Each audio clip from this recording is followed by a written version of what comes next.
ಶತಮಾನವನ್ನು ಹೊಸ ಮತಗಳ ಉದಯ ಅಂತ ಕರೆದ್ವಿ. ಅಲ್ಲಿ ಕಂಡು ಬಂದಿರತಕ್ಕಂಥ ಧರ್ಮಗಳು ಒಂದು ಜೈನ, ಇನ್ನೊಂದು ಬೌದ್ಧ. ಕೇವಲ ಭಾರತದಲ್ಲಿ ಅಷ್ಟೇ ಅಲ್ಲ, ಚೀನಾದಲ್ಲಿ ಕೂಡ ಕನ್ಫ್ಯೂಷಿಯಸ್, ಆಮೇಲೆ ಜರತುಷ್ಟ್ರ, ಪರ್ಷಿಯಾ ದೇಶದಲ್ಲಿ ಲಾವೋತ್ಸೆ, ಇವರು ಕೂಡ ಹೊಸ ಧರ್ಮಗಳನ್ನ ಅದೇ ಕಾಲಘಟ್ಟದಲ್ಲಿ ಸ್ಥಾಪನೆ ಮಾಡಿರ್ತಕ್ಕಂಥದ್ದನ್ನು ನೋಡ್ತಾ ಬರ್ತೀವಿ. Okay, second comment. ಹಾಂ, ನೆಕ್ಸ್ಟ್ ಇಲ್ಲಿ ರೈಟ್ ಆನ್ಸರ್ ಬ್ರಾಹ್ಮಣರ ಮತ್ತು ಕ್ಷತ್ರಿಯರ ನಡುವಿನ ಸಂಘರ್ಷವನ್ನು ಹೊರತುಪಡಿಸಿ ಮಿಕ್ಕಿದೆಲ್ಲವೂ ಕೂಡ ಇತ್ತು ಅಂತಕ್ಕಂಥದ್ದು ನೋಡ್ಬೋದು. ಪೂಜಾ ವಿಧಿಗಳ ವಿಧಾನಗಳಲ್ಲಿ ಸಂಸ್ಕೃತ, ಯಾಕಂದರೆ ಜನಸಾಮಾನ್ಯರಿಗೆ ಅರ್ಥ ಆಗ್ತಾ ಇರಲಿಲ್ಲ. ಪ್ರಾಣಿ ಬಲಿ ಕೂಡ ಒಂದು ಸಮಸ್ಯೆ ಆಗಿತ್ತು. ಯಾಕಂದರೆ ಇವು ಅಹಿಂಸಾ ಆಚರಣೆಯನ್ನು ಜಗತ್ತಿಗೆ ಪ್ರಸ್ತಾಪನೆಯನ್ನು ಮಾಡ್ತವೆ. ಅಹಿಂಸೋ ಪರಮಧರ್ಮ, ಜೈನ ಧರ್ಮದ ಪವಿತ್ರ ಒಂದು ಸ್ಟೇಟ್ಮೆಂಟ್ ವಿಶ್ವಕ್ಕೆ ಕೊಟ್ಟಿರ್ತಕ್ಕಂಥ ಕೊಡುಗೆ ಅಂತ ಹೇಳ್ಬೋದು. ಜಾತಿ ಪದ್ಧತಿ ಕೂಡ ಇಲ್ಲಿ ಮಿತಿ ಮೀರಿತ್ತು. ಇಂಥ ಸಂದರ್ಭದಲ್ಲಿ ಲಾವೋತ್ಸೆ, ಆಮೇಲೆ ಕನ್ಫ್ಯೂಷಿಯಸ್, ಜರತುಷ್ಟ್ರ, ಅದೇ ರೀತಿಯಾಗಿ ಭಾರತ ದೇಶದಲ್ಲಿ ವರ್ಧಮಾನ ಮಹಾವೀರ ಮತ್ತು ಗೌತಮ ಬುದ್ಧ ಜನ್ಮವನ್ನು ತಾಳ್ತಾರೆ ಅಂತಕ್ಕಂಥದ್ದನ್ನು ನೋಡ್ಬೋದು. ಸಮಕಾಲೀನರಾಗಿದ್ದರೂ ಕೂಡ ಒಬ್ರಿಗೊಬ್ಬರು ಭೇಟಿ ಆಗಲಿಲ್ಲ.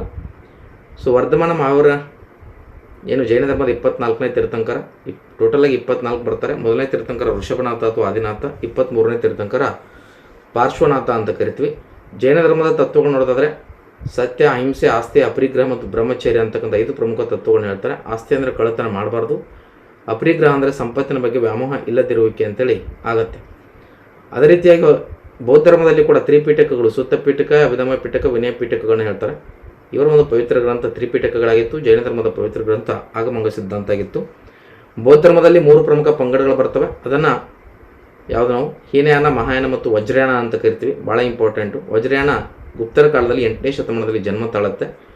ಇನ್ನು ನಂತರದಲ್ಲಿ ಬೌದ್ಧ ಧರ್ಮದಲ್ಲಿ ಕೂಡ, ಜೈನ ಧರ್ಮದಲ್ಲಿ ಕೂಡ ಶ್ವೇತಾಂಬರರು ಮತ್ತು ದಿಗಂಬರರನ್ನು ನಾವು ನೋಡ್ತಾ ಬರ್ತೀವಿ. ನೆಕ್ಸ್ಟ್ ಮುಂದಿನ ಪ್ರಶ್ನೆ, ಗುಪ್ತ ವಂಶದ ಸ್ಥಾಪಕ ಯಾರು ಅಂತ ಕೊಟ್ಟಿದ್ದಾರೆ.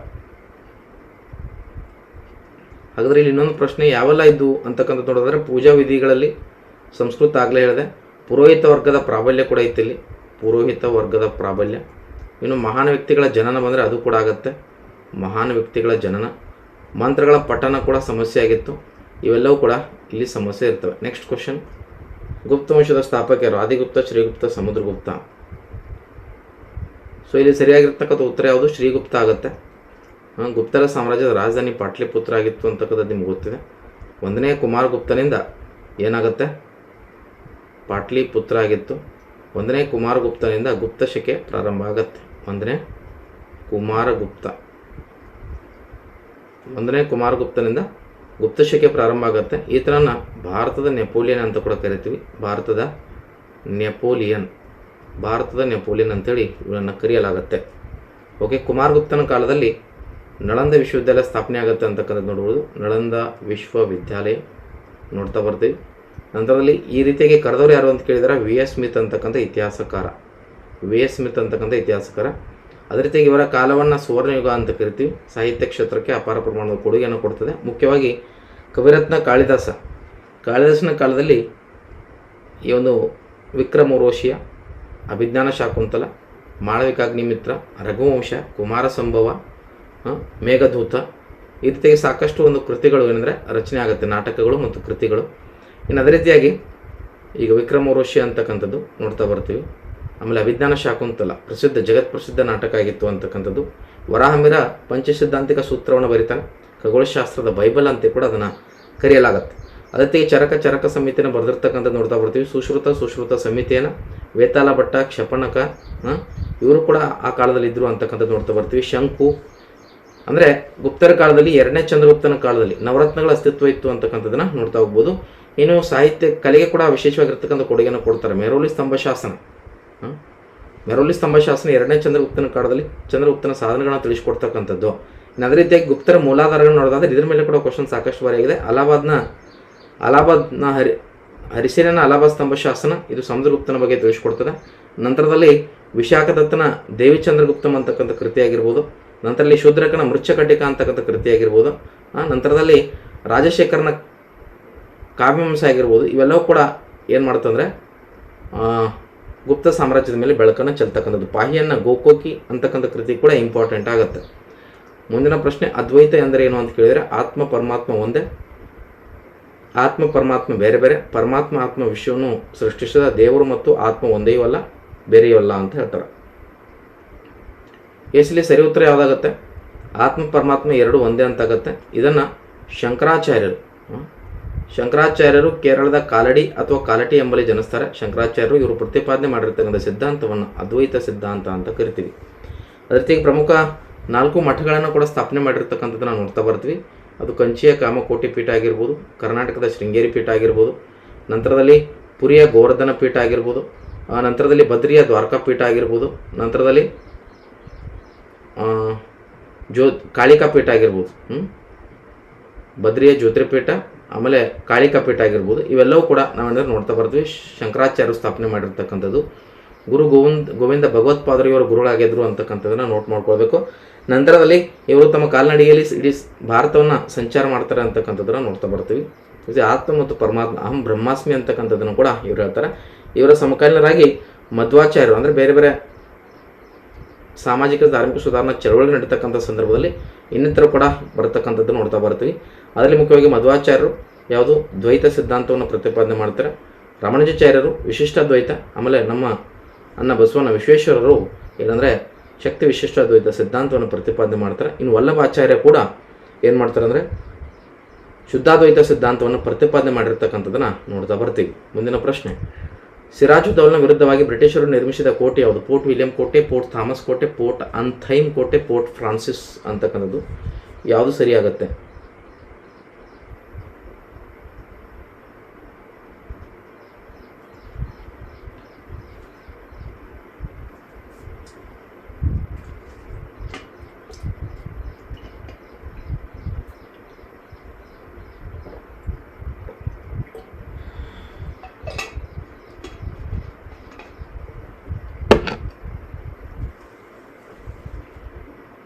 Very good, right answer Fort William ಕೋಟೆ. ಫೋರ್ಟ್ ವಿಲಿಯಂ ಕೋಟೆ ಸಿರಾಜುದ್ದೌಲ್ 1757 ಪ್ಲಾಸಿ ಕದನಕ್ಕಿಂತ ಮುಂಚಿತವಾಗಿರ್ತಕ್ಕಂಥ ಘಟನೆ ಇದು. ಪ್ಲಾಸಿ ಕದನಕ್ಕೆ ಕಾರಣಗಳು ನೋಡೋದಾದರೆ, ಒಂದು ಕಪ್ಪು ಕೋಣೆಯ ದುರಂತ, ಬ್ಲ್ಯಾಕ್ ಹೋಲ್ ಟ್ರಾಜಿಡಿ ಅಂತ ಕರಿತೀವಿ. ಎರಡನೇದು ಫೋರ್ಟ್ ವಿಲಿಯಂ ಕೋಟೆಯನ್ನು ಭದ್ರಪಡಿಸಿಕೊಳ್ತಕ್ಕಂಥದ್ದು. ಮೂರನೇದು ದಸ್ತಕಗಳ ದುರುಪಯೋಗ. ಇವೆಲ್ಲವನ್ನು ತಡೆಗಟ್ಟೋದ್ರ ಸಲುವಾಗಿ ಸಿರಾಜ್ ಪ್ರಯತ್ನ ಮಾಡ್ತಾನೆ. ಬ್ರಿಟಿಷರಿಗೆ ಸೂಚನೆಯನ್ನು ಕೊಡ್ತಾನೆ, ನವಾಬನಾಗಿ ನಾನಿರುವಾಗ ನೀವು ಕೋಟೆಯನ್ನು ಭದ್ರಪಡಿಸಿಕೊಳ್ಳೋದು ಸರಿಯಲ್ಲ ಅಂತ ಹೇಳ್ತಾನೆ. ಆದರೆ ಈತನ ಒಂದು ಆದೇಶವನ್ನು ಧಿಕ್ಕರಿಸಿರ್ತಕ್ಕಂಥ ಬ್ರಿಟಿಷರು ಅವ್ರನ್ನ ಧಿಕ್ಕರಿಸ್ತಾರೆ. ಇಂಥ ಸಂದರ್ಭದಲ್ಲಿ ಈತ ಈ ಫೋರ್ಟ್ ವಿಲಿಯಂ ಕೋಟೆಯನ್ನು ವಶಪಡಿಸಿಕೊಳ್ಳೋದು ತಪ್ಪು ಅಂತಕ್ಕಂಥದ್ದನ್ನು ಹೇಳಿದ್ದು. ನಂತರದಲ್ಲಿ ಸೈನಿಕರನ್ನು ಕಪ್ಪು ಕೋಣೆಯ ದುರಂತ 146 ಸೈನಿಕರನ್ನ ಒಂದು ಚಿಕ್ಕ ಕೋಣೆಯಲ್ಲಿ ಬಂಧಿಸಲ್ಪಡ್ತಾನೆ. ಅದರಲ್ಲಿ 123 ಸೈನಿಕರು ಉಸಿರುಗಟ್ಟಿ ಸಾವನ್ನಪ್ತಾರೆ. ಉಳಿದಿರ್ತಕ್ಕಂಥ 23 ಸೈನಿಕರು. ನಂತರದಲ್ಲಿ ನೆಕ್ಸ್ಟ್ ಬಂದಾಗ ದಸ್ತಕಗಳ ದುರುಪಯೋಗ, ಬ್ರಿಟಿಷ್ ಅಧಿಕಾರಿಗಳು ದಸ್ತಕಗಳ ದುರುಪಯೋಗನ ಮಾಡ್ಕೋತಾ ಇದ್ರು. ಆ ಒಂದು ಸಂಪೂರ್ಣ ಎಲ್ಲ ಒಂದು ಸಾಮ್ರಾಜ್ಯದಲ್ಲೇ ವಿದೌಟ್ ಟ್ಯಾಕ್ಸ್ ಏನಂದರೆ ವ್ಯಾಪಾರವನ್ನು ಮಾಡ್ಬೋದು ಅಂತೇಳಿ ಘೋಷಣೆ ಮಾಡಿ ದಸ್ತಕಗಳ ದುರುಪಯೋಗವನ್ನು ತಡೆಗಟ್ಟತಕ್ಕಂಥ ಪ್ರಯತ್ನವನ್ನು ಮಾಡಿದ. ಹಾಗಾದರೆ ಇದೆಲ್ಲವೂ ಕೂಡ ಬ್ರಿಟಿಷರ ಕೆಂಗಣ್ಣಿಗೆ ಗುರಿಯಾಗ್ತಾನೆ. ಹೀಗಾಗಿ 1757ರಲ್ಲಿ ಪ್ಲಾಸಿ ಎಂಬಲ್ಲಿ ಒಂದು ಭೀಕರ ಕದನಡುಗಿ ಸಿರಾಜುದ್ದೌಲ ಏನಂದರೆ ಸೋತು ಸಾವನ್ನಪ್ತಾನೆ ಅಂತಕ್ಕಂಥದ್ದನ್ನು ನೋಡ್ತಾ ಬರ್ತೀವಿ. ಸೊ ಇದು ಇಂಪಾರ್ಟೆಂಟ್, ಜೂನ್ 23ನೇ ತಾರೀಕು. ನೆಕ್ಸ್ಟ್, ಆರ್ಯ ಸಮಾಜದಲ್ಲಿ ಶುದ್ಧೀಕರಣ ಚಳವಳಿಯ ಉದ್ದೇಶ ಏನಂತ ಕೇಳಿದರೆ, ಹಿಂದೂ ಧರ್ಮದ ಪಾಪಿಗಳನ್ನು ಶುದ್ಧೀಕರಣ ಮಾಡಲು, ಜನರನ್ನು ಮತಾಂತರಿಸಲು, ಮತಾಂತರಗೊಂಡವರನ್ನ ಹಿಂದೂ ಧರ್ಮಕ್ಕೆ ಮರಳಿ ತರಲು, ಪಾಪಿಗಳನ್ನು ಹಿಂದೂ ಧರ್ಮದಿಂದ ಹೊರಹಾಕಲು.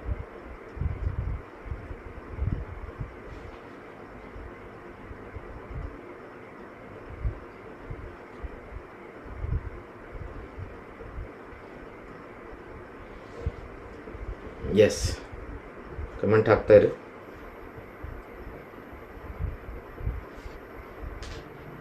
C, very good, right answer. ಮತಾಂತರಗೊಂಡವರನ್ನು ಹಿಂದೂ ಧರ್ಮಕ್ಕೆ ಮರಳಿ ತರಲು ಆರ್ಯ ಸಮಾಜದ ಸ್ಥಾಪನೆ 1875ರಲ್ಲಿ ಆಗುತ್ತೆ. ಸ್ವಾಮಿ ದಯಾನಂದ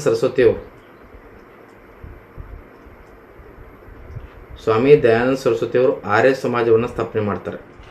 ಓಕೆ, ಸೊ ಇಲ್ಲಿ ಈ ಶುದ್ಧಿ ಚಳವಳಿಯನ್ನು ಪ್ರಾರಂಭ ಮಾಡಿದವರು ಇವರ ಶಿಷ್ಯರಾಗಿರ್ತಕ್ಕಂಥ ಶ್ರದ್ಧಾನಂದರ ಆಪ್ಷನಲ್ಲಿ ಇರಲಿಲ್ಲ ಅಂದರೆ ಆವಾಗ ನೀವು ಡೈರೆಕ್ಟಾಗಿ ಸ್ವಾಮಿ ದಯಾನಂದ ಸರಸ್ವತಿಯವ್ರನ್ನ ಹಾಕಬೇಕಾಗತ್ತೆ. ಸೊ ಹಿಂದೂ ಧರ್ಮದಿಂದ ಕ್ರಿಶ್ಚಿಯನ್ ಮತ್ತು ಇಸ್ಲಾಂ ಧರ್ಮಕ್ಕೆ ಮತಾಂತರಗೊಂಡಿರ್ತಕ್ಕಂಥವ್ರನ್ನ ಪುನಃ ವಾಪಸ್ ಕರೆತರಲಿಕ್ಕೆ ಪ್ರಯತ್ನ ಮಾಡಲಾಯಿತು. ಇನ್ನು ಗೋ ಬ್ಯಾಕ್ ಟು ವೇದಾಸ್ ಅಂತ ಹೇಳಿದ್ರು, ವೇದಗಳಿಗೆ ಹಿಂತಿರುಗಿ ಅಂತೇಳಿ. ಆಮೇಲೆ ಸತ್ಯಾರ್ಥ ಪ್ರಕಾಶ ಅಂತಕ್ಕಂಥದ್ದು ಇವರ ಕೃತಿಯನ್ನು ನೋಡ್ತೀವಿ, ಸ್ವಾಮಿ ದಯಾನಂದ ಸರಸ್ವತಿಯವರ. ಇವರ ಇನ್ನೊಬ್ಬ ಸತ್ಯಾರ್ಥ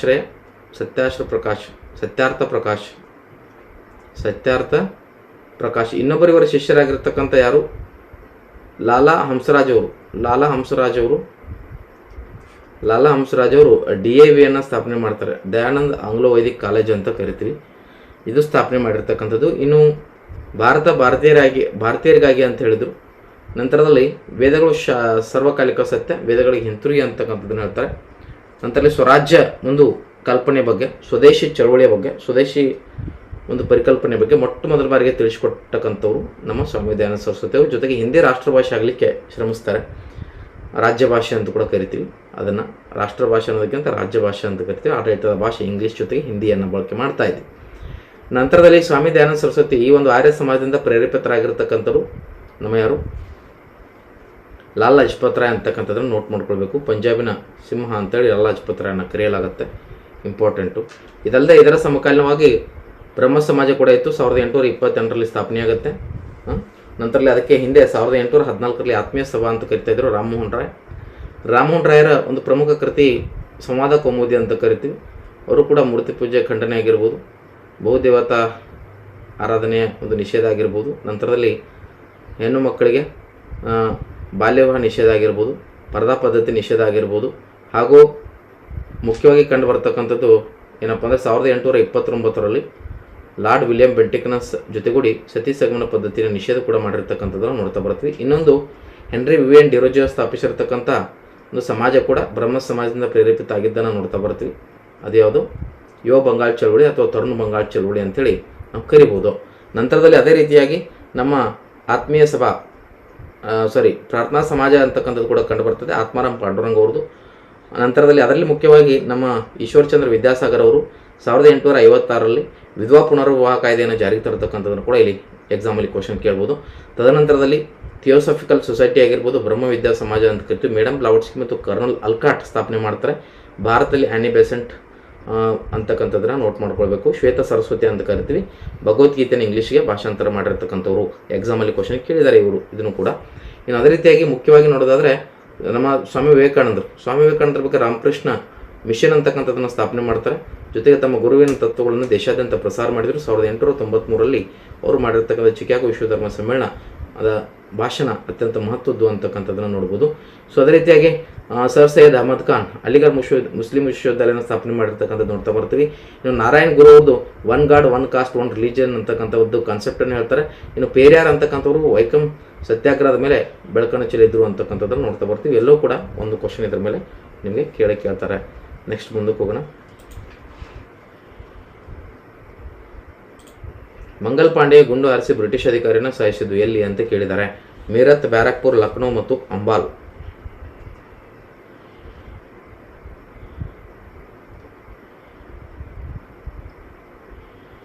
ಸರಿ ಉತ್ತರ ಆಗತ್ತೆ ಇಲ್ಲಿ ಯಾವುದು,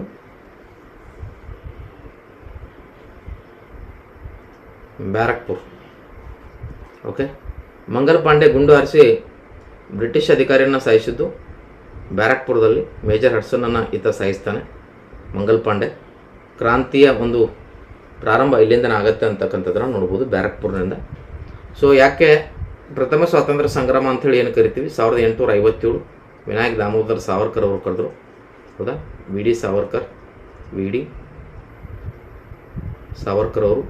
ಬ್ರಿಟಿಷರು ಕೇವಲ ಇದನ್ನು ಸಿಪಾಯಿ ದಂಗೆ ಅಂತ ಕರೀತಾರೆ. ಮೀರತ್ನಲ್ಲಿ ದಂಗೆ ಸ್ಫೋಟ ಕಂಡು ಬರ್ತದೆ ಅಂತಕ್ಕಂಥದ್ದನ್ನು ನೋಡ್ಬೋದು. ಇನ್ನು ಬೇರೆ ಬೇರೆ ಸ್ಥಳಗಳಲ್ಲಿ ದಂಗೆಯ ನಾಯಕತ್ವವನ್ನು ಕೂಡ ವಹಿಸ್ಕೊಂಡಿದ್ರು. ಲಕ್ನೋದಲ್ಲಿ ರಾಣಿ ಬೇಗಂ ಹಜರತ್ ಮಹಲ್ ಇದ್ದರು. ವಾಜಿದ್ ಅಲಿಯ ಪತ್ನಿ ಹಜರತ್ ಮಹಲ್. ನಂತರದಲ್ಲಿ ಝಾನ್ಸಿಯಲ್ಲಿ ಲಕ್ಷ್ಮೀಬಾಯಿ ಆಗಿರ್ಬೋದು, ಝಾನ್ಸಿ ರಾಣಿ ಲಕ್ಷ್ಮೀಬಾಯಿ. ನಂತರದಲ್ಲಿ ಕಾನ್ಪುರದಲ್ಲಿ ನಾನಾ ಸಾಹೇಬ್ ಆಗಿರ್ಬೋದು, ಕಾನ್ಪುರದಲ್ಲಿ ನಾನಾ ಸಾಹೇಬು. ನಂತರದಲ್ಲಿ ತಾತ್ಯಾ ಟೋಪೆ ಕೂಡ ಈತನಿಗೆ ಸಹಾಯ ಮಾಡ್ತಾಯಿದ್ದ. ನಂತರದಲ್ಲಿ ದೆಹಲಿಯಲ್ಲಿ ಭಕ್ತ ಖಾನ್ ಇರ್ಬೋದು ಅಥವಾ ಬಹದ್ದೂರ್ ಶಾ ಅಂತ ಕರಿತೀವಿ. ಬಹದ್ದೂರ್ ಶಾ ವಯಸ್ಸಾಗಿರೋದ್ರಿಂದ ಭಕ್ತ ಖಾನ್ ಅಲ್ಲಿ ಲೀಡ್ ಮಾಡಿರ್ತಕ್ಕಂಥದ್ದನ್ನು ನೋಡ್ತಾ ಬರ್ತೀವಿ.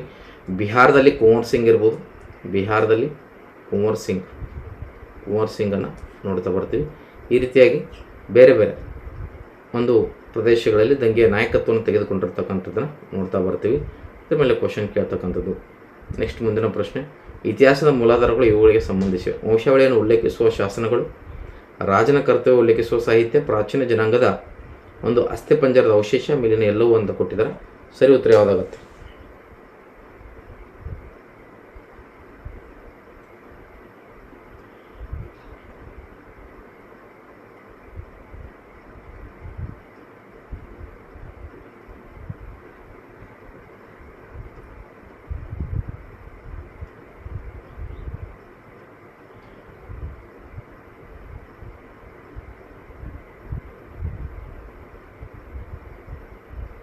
S, very good. ನಿಮ್ಮ ಉತ್ತರ ಸರಿ ಇದೆ. ಮೇಲಿನ ಎಲ್ಲೋ ಅಂತ ಕರಿತೀವಿ. ಮೂಲಾಧಾರಗಳು ಇದರಲ್ಲಿ ಎರಡು ರೀತಿಯಾಗಿ ಬರ್ತವೆ. ಒಂದು ಪ್ರಾಕ್ತನ ಆಧಾರಗಳು, ಎರಡನೇದು ಸಾಹಿತ್ಯಿಕ ಆಧಾರಗಳು. ಪ್ರಾಕ್ತನ ಆಧಾರಗಳು ಮತ್ತು ಸಾಹಿತ್ಯಿಕ ಆಧಾರಗಳು ಅಂತ ಕರಿತೀವಿ, ಅಥವಾ ಪುರಾತತ್ವ ಆಧಾರಗಳು ಮತ್ತು ಸಾಹಿತ್ಯಿಕ ಆಧಾರಗಳು ಅಂತ ಕರಿಬೋದು. ಸಾಹಿತ್ಯದಲ್ಲಿ ದೇಶೀಯ ಮತ್ತು ವಿದೇಶಿ ಸಾಹಿತ್ಯ ಬರ್ತದೆ. ಪ್ರಾಕ್ತನ ಆಧಾರಗಳಲ್ಲಿ ಇದು ಬಂದಿರತಕ್ಕಂಥ ಪ್ರಶ್ನೆ ಏನು, ಸ್ಮಶಾನ ಅಂತ ಹೇಳಿದ್ದೆ ಹಿಂದೆ ಸೂತ್ರ. ಏನ್ರಿ ಸ್ಮಶಾನ ಅಂದರೆ ಸ್ಮಾರಕಗಳು, ಶಾಸನಗಳು, ನಾಣ್ಯಗಳು ಅಂತ ಬರ್ತವೆ ಮತ್ತು ಇತರೆ ಅವಶೇಷಗಳಂತ ಬರ್ತದೆ. ಇವೆಲ್ಲ ಸೇರಿ ವಂಶಾವಳಿಯನ್ನು ಉಲ್ಲೇಖಿಸ್ತಕ್ಕಂಥ ಶಾಸನಗಳು. ಅಶೋಕನನ್ನ ಶಾಸನಗಳ ಪಿತಾಮಹ ಅಂತ ಕರಿತೀವಿ. ಭಾರತದಲ್ಲಿ ಸಾಕಷ್ಟು ಶಾಸ್ತ್ರಗಳನ್ನು ಹೊರಡಿಸ್ತಾನೆ, ಭಾಳ ಇಂಪಾರ್ಟೆಂಟು. ಇನ್ನು ಕರ್ನಾಟಕದ ಶಾಸನಗಳ ಪಿತಾಮಹ ಅಂತೇಳಿ BL ರೈಸ್ ಅಂತ ಕರಿತೀವಿ. ಶಾಸನಗಳ ಅಧ್ಯಯನವನ್ನು ಎಫಿಗ್ರಫಿ ಅಂತ ಕರಿತೀವಿ. ಎಕ್ಸಾಮಲ್ಲಿ ಕ್ವಶನ್ ಕೇಳ್ಬೋದು. ರಾಜನ ಕರ್ತವ್ಯ ಉಲ್ಲೇಖಿಸುವ ಸಾಹಿತ್ಯ, ಈಗಾಗಲೇ ಹೇಳಿದಾಗ ಅಲಹಾಬಾದ್ ಸ್ತಂಭ ಶಾಸನ. ಅರ್ಥಶಾಸ್ತ್ರ ಕೃತಿನ ತಗೊಳ್ಳಿ. ಅರ್ಥಶಾಸ್ತ್ರ ಕೃತಿ ಕೌಟಿಲ್ಯನಿಗೆ ಸಂಬಂಧಪಟ್ಟದ್ದಾದರೂ ಕೂಡ ರಚನೆ ಯಾರ, ರಾಜನ ಕರ್ತವ್ಯ. ಅಲ್ಲಿ ಪ್ರಮುಖ ಸಪ್ತಾಂಗ ಸಿದ್ಧಾಂತದ ಬಗ್ಗೆ ವಿವರಣೆ ಕಂಡು ಬರ್ತದೆ, ಹೌದಾ. ಅದು ರಾಜ ಆಗಿರ್ಬೋದು, ಅಮಾತ್ಯ ಆಗಿರ್ಬೋದು, ಜನಪದ ಆಗಿರ್ಬೋದು, ಕೋಟೆ ಆಗಿರ್ಬೋದು, ನಂತರದಲ್ಲಿ ಕೋಶ ಆಗಿರ್ಬೋದು, ಸೈನ್ಯ ಆಗಿರ್ಬೋದು, ಮಿತ್ರ ಆಗಿರ್ಬೋದು, ಇವೆಲ್ಲದರ ಬಗ್ಗೆ ಅದರಲ್ಲಿ ಉಲ್ಲೇಖ ಕಂಡು ಬರ್ತದೆ. ಯಾವ ರೀತಿಯಾಗಿ ರಾಜ ಇರಬೇಕು ಅಂತಕ್ಕಂಥದ್ದು. ಅಲಹಾಬಾದ್ ಸ್ತಂಭ ಶಾಸನ ಆಗಿರ್ಬೋದು, ಮೆರೋಲಿ ಸ್ತಂಭ ಶಾಸನ ಆಗಿರ್ಬೋದು, ನಂತರದಲ್ಲಿ ಹಾತಿಗುಂಪ ಶಾಸನ ಆಗಿರ್ಬೋದು, ಖಾರ್ವೆಲ್ನ ಬಗ್ಗೆ ತಿಳಿಸ್ಕೊಡ್ತಕ್ಕಂಥದ್ದಾಗಿರ್ಬೋದು, ಇವೆಲ್ಲವೂ ಕೂಡ ನಾವು ನೋಡ್ತಾ ಬರ್ತೀವಿ. ಇನ್ನು ಪ್ರಾಚೀನ ಜನಾಂಗದ ಅಸ್ಥಿಪಂಜರ ಅವಶೇಷ, ಉತ್ಖನನ ಸಂದರ್ಭದಲ್ಲಿ ಸಾಕಷ್ಟು ಅಂಶಗಳು ಸಿಗ್ತವೆ. ಅವೆಲ್ಲವೂ ಕೂಡ ಏನಂದರೆ ಇತಿಹಾಸದ ಮೂಲಾಧಾರಗಳು. ಹಿಂದೆ ಪ್ರಾಚೀನ ಕಾಲದಲ್ಲಿ ಮನುಷ್ಯ ಬಳಸಿ ಬಿಟ್ಟು ಹೋಗಿರತಕ್ಕಂಥ ವಸ್ತುಗಳನ್ನು ಉತ್ಖನನಗೊಳಪಡಿಸಿ ವೈಜ್ಞಾನಿಕ ಒಂದು ವೈಜ್ಞಾನಿಕ ಸಂಶೋಧನೆಗೊಳಪಡಿಸಿ ಅದನ್ನು ಇತಿಹಾಸದ ಒಂದು ಆಧಾರವಾಗಿ ಕನ್ಸಿಡರ್ ಮಾಡಲಾಗಿದೆ ಅಂತಕ್ಕಂಥದ್ದು. ಕಾರ್ಬನ್ 12 ಮತ್ತು ಕಾರ್ಬನ್ 14 ಬಳಸಿ, ಕಾರ್ಬನ್ 12 ಮತ್ತು ಕಾರ್ಬನ್ 14 ಬಳಸಿ ವಸ್ತುಗಳ ಒಂದು ನಿಷ್ಕರ್ಷೆಯ ಕಾಲವನ್ನು ಪತ್ತೆ ಹಚ್ಚಬಹುದು. ಸುಮಾರು 10,000 ವರ್ಷಗಳ ಹಿಂದಿನ ಪಳೆಯುಳಿಕೆಗಳ ಆಯಸ್ಸನ್ನು ಕೂಡ ಇಲ್ಲಿ ಪತ್ತೆ ಹಚ್ಚಬಹುದು ಅಂತಕ್ಕಂಥದ್ದನ್ನು ನೋಡ್ತಾ ಬರ್ತೀವಿ. ಸೊ ಇಲ್ಲಿ ಕಾರ್ಬನ್ 14 ಮತ್ತು ಕಾರ್ಬನ್ 12 ಈ ಒಂದು ಸತ್ತಿರ್ತಕ್ಕಂಥ ವಸ್ತುಗಳಲ್ಲಿ ಯಾವುದೇ ಜೀವಿ ಆಗಿರ್ಬೋದು, ಪ್ರಾಣಿ ಆಗಿರ್ಬೋದು, ಮನುಷ್ಯನೇ ಆಗಿರ್ಬೋದು, ಸೊ ಅದೇ ಪ್ರಮಾಣದಲ್ಲಿರ್ತವೆ. ಆದರೆ ಕಾರ್ಬನ್ 12 ಏನಂದರೆ ಸತ್ ಮೇಲೆ ಕ್ಷೀಣಿಸ್ತಾ ಹೋಗುತ್ತೆ. ಹೀಗಾಗಿ ಇವೆರಡರ ನಡುವಿನ ವ್ಯತ್ಯಾಸವನ್ನು ಗಮನಿಸಿ ಕಾಲವನ್ನು ನಿಷ್ಕರ್ಷೆ ಮಾಡಲಾಗುತ್ತೆ ಅಂತಕ್ಕಂಥದ್ದನ್ನು ನೋಡ್ತಾ ಬರ್ತೀವಿ. ಈಗಾಗಲೇ ಹೇಳಿದಾಗ ಸಾಹಿತ್ಯಿಕದಲ್ಲಿ ದೇಶ ಸಾಹಿತ್ಯ ಮತ್ತು ವಿದೇಶೀಯ ಸಾಹಿತ್ಯ ಅಂತಕ್ಕಂಥದ್ದು ಹೇಳಿದ್ದೀನಿ. ಮೌಖಿಕ ಮತ್ತು ಲಿಖಿತ ಸಾಹಿತ್ಯ ಅಂತ ಕೂಡ ಹೇಳಿದ್ದೀನಿ. ಸೊ ಮೌಖಿಕ ಜನರ ಬಾಯಿಂದ ಬಾಯಿಗೆ ಸಾಗಿ ಬಂದಿರತಕ್ಕಂಥ ಸಾಹಿತ್ಯ ಗೊತ್ತಿರತಕ್ಕಂಥದ್ದು. ಇನ್ನು ದೇಶೀಯ ಸಾಹಿತ್ಯದಲ್ಲಿ ಸಾಕಷ್ಟು, ಫಾರ್ ಎಕ್ಸಾಂಪಲ್ ಈಗ ವಿಕ್ರಮಾರ್ಜುನ ವಿಜಯ ಆಗಿರ್ಬೋದು, ಗದಾಯುದ್ಧ ಆಗಿರ್ಬೋದು, ನಂತರ ಹರ್ಷನ ರತ್ನಾವಳಿ, ನಾಗಾನಂದ ಪ್ರಿಯದರ್ಶಕ ಆಗಿರ್ಬೋದು, ಅರ್ಥಶಾಸ್ತ್ರ ಆಗಿರ್ಬೋದು, ಇವೆಲ್ಲವೂ ಕೂಡ ಕಂಡು ಬರ್ತವೆ. ಚಾಂದ್ ಬರ್ದೆ ಪೃಥ್ವಿರಾಜ್ ರಾಸು ಆಗಿರ್ಬೋದು, ಕುತುಬನ್ ಮೃಗಾವತಿ ಆಗಿರ್ಬೋದು, ಇವೆಲ್ಲವೂ ಕೂಡ ಕಂಡು ಬರ್ತವೆ. ವಿದೇಶ ಸಾಹಿತ್ಯದಲ್ಲಿ ಪಾಹ್ಯನ ಗೋಕುಕಿ, ಹುಯೆನ್ಸಂಗ್ನ ಸಿಯುಕಿ, ಇತ್ಸಿಂಗನ ಚಿಸಿಯಾನ್ ಹಂಚೋ, ಮೆಗಾಸ್ತನಿಸ್ನ ಇಂಡಿಕಾ ಆಗಿರ್ಬೋದು, ನಂತರದಲ್ಲಿ ಸ್ಟ್ರಾಂಬೋಲಿ ಮತ್ತು ಪ್ಲಿನಿಯ ನ್ಯಾಚುರಲ್ ಹಿಸ್ಟ್ರಿ ಆಗಿರ್ಬೋದು, ಸ್ಟ್ರಾಂಬೋಲಿಯ ಬರವಣಿಗೆಗಳಾಗಿರ್ಬೋದು, ದೀಪವಂಶ ಮಹಾವಂಶ ಕೃತಿಗಳಾಗಿರ್ಬೋದು, ಇವೆಲ್ಲವೂ ಕೂಡ ವಿದೇಶ ಸಾಹಿತ್ಯದಲ್ಲಿ. ಇನ್ನು ದೇಶ ಸಾಹಿತ್ಯದಲ್ಲಿ ಕೂಡ ಸಾಕಷ್ಟು ಬರ್ತವೆ. ಈಗಾಗಲೇ ಹೇಳಿದಾಗ ನಿಮಗೆ ಇದು ನಮ್ಮ ಕಾಳಿದಾಸನ ಕೃತಿಗಳಾಗಿರ್ಬೋದು, ನಂತರದಲ್ಲಿ ವಿಶಾಖದತ್ತನ ಕೃತಿ ಮುದ್ರಾ ರಾಕ್ಷಸ ಮತ್ತು ದೇವಿಚಂದ್ರಗುಪ್ತಮ್ ಆಗಿರ್ಬೋದು, ನಂತರದಲ್ಲಿ ನಮ್ಮ 3ನೇ ಸೋಮೇಶ್ವರ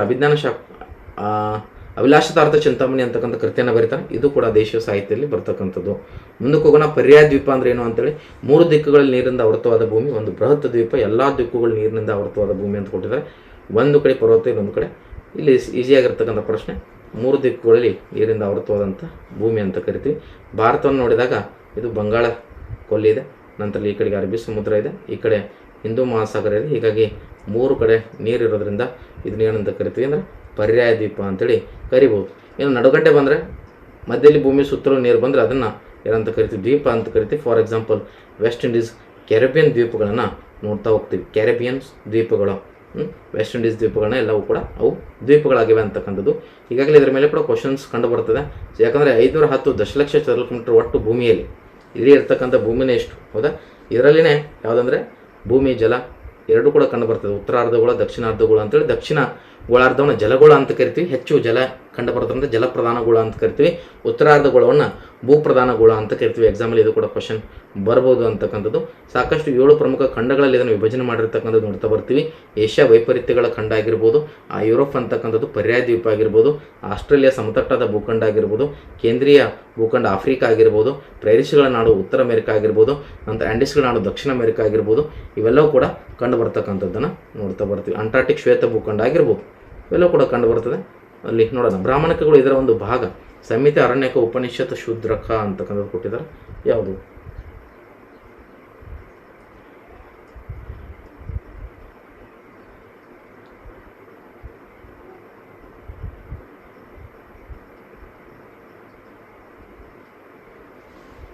ಇದು ಸರಿಯಾದ ಉತ್ತರ ಇಲ್ಲಿ ಸಂಹಿತೆ ಅಂತ ಅರ್ಥ ಆಗುತ್ತೆ. ಸಂಹಿತೆ ಅಂದರೆ ವೇದದ ಒಂದು ಭಾಗವನ್ನು ಸಂಹಿತೆ ಅಂತ ಕೂಡ ಕರಿತೀವಿ ಇಲ್ಲಿ, ಬ್ರಾಹ್ಮಣಿಕಗಳು ಅಂತೇಳಿ. ಹೌದಾ? ಸೊ ಬ್ರಾಹ್ಮಣಿಕಗಳು. ನಂತರದಲ್ಲಿ ಸಂಹಿತೆ ಅಂತಕ್ಕಂಥದ್ದು ಈಗಾಗಲೇ ವೇದ ಅಂದರೆ ಏನು ಅಂತಕ್ಕಂಥ ವೇದ ಎಂಬ ಪದ ವಿದ್ ಎಂಬ ಶಬ್ದದಿಂದ ಬಂದಿದ್ದು. ವಿದ್ ಅಂದರೆ ಏನು?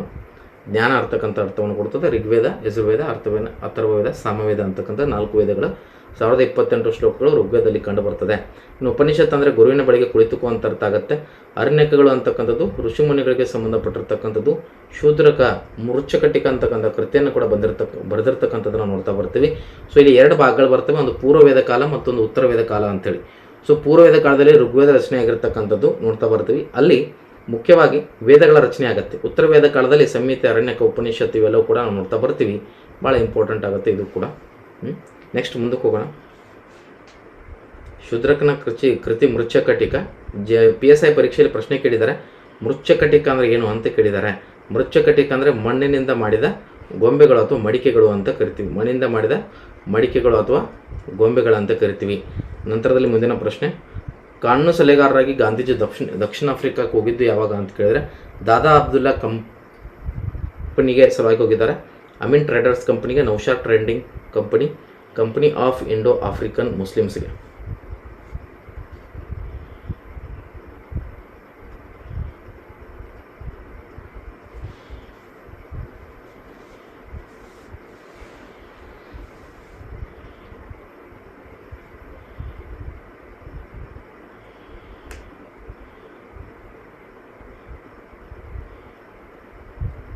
S, very good.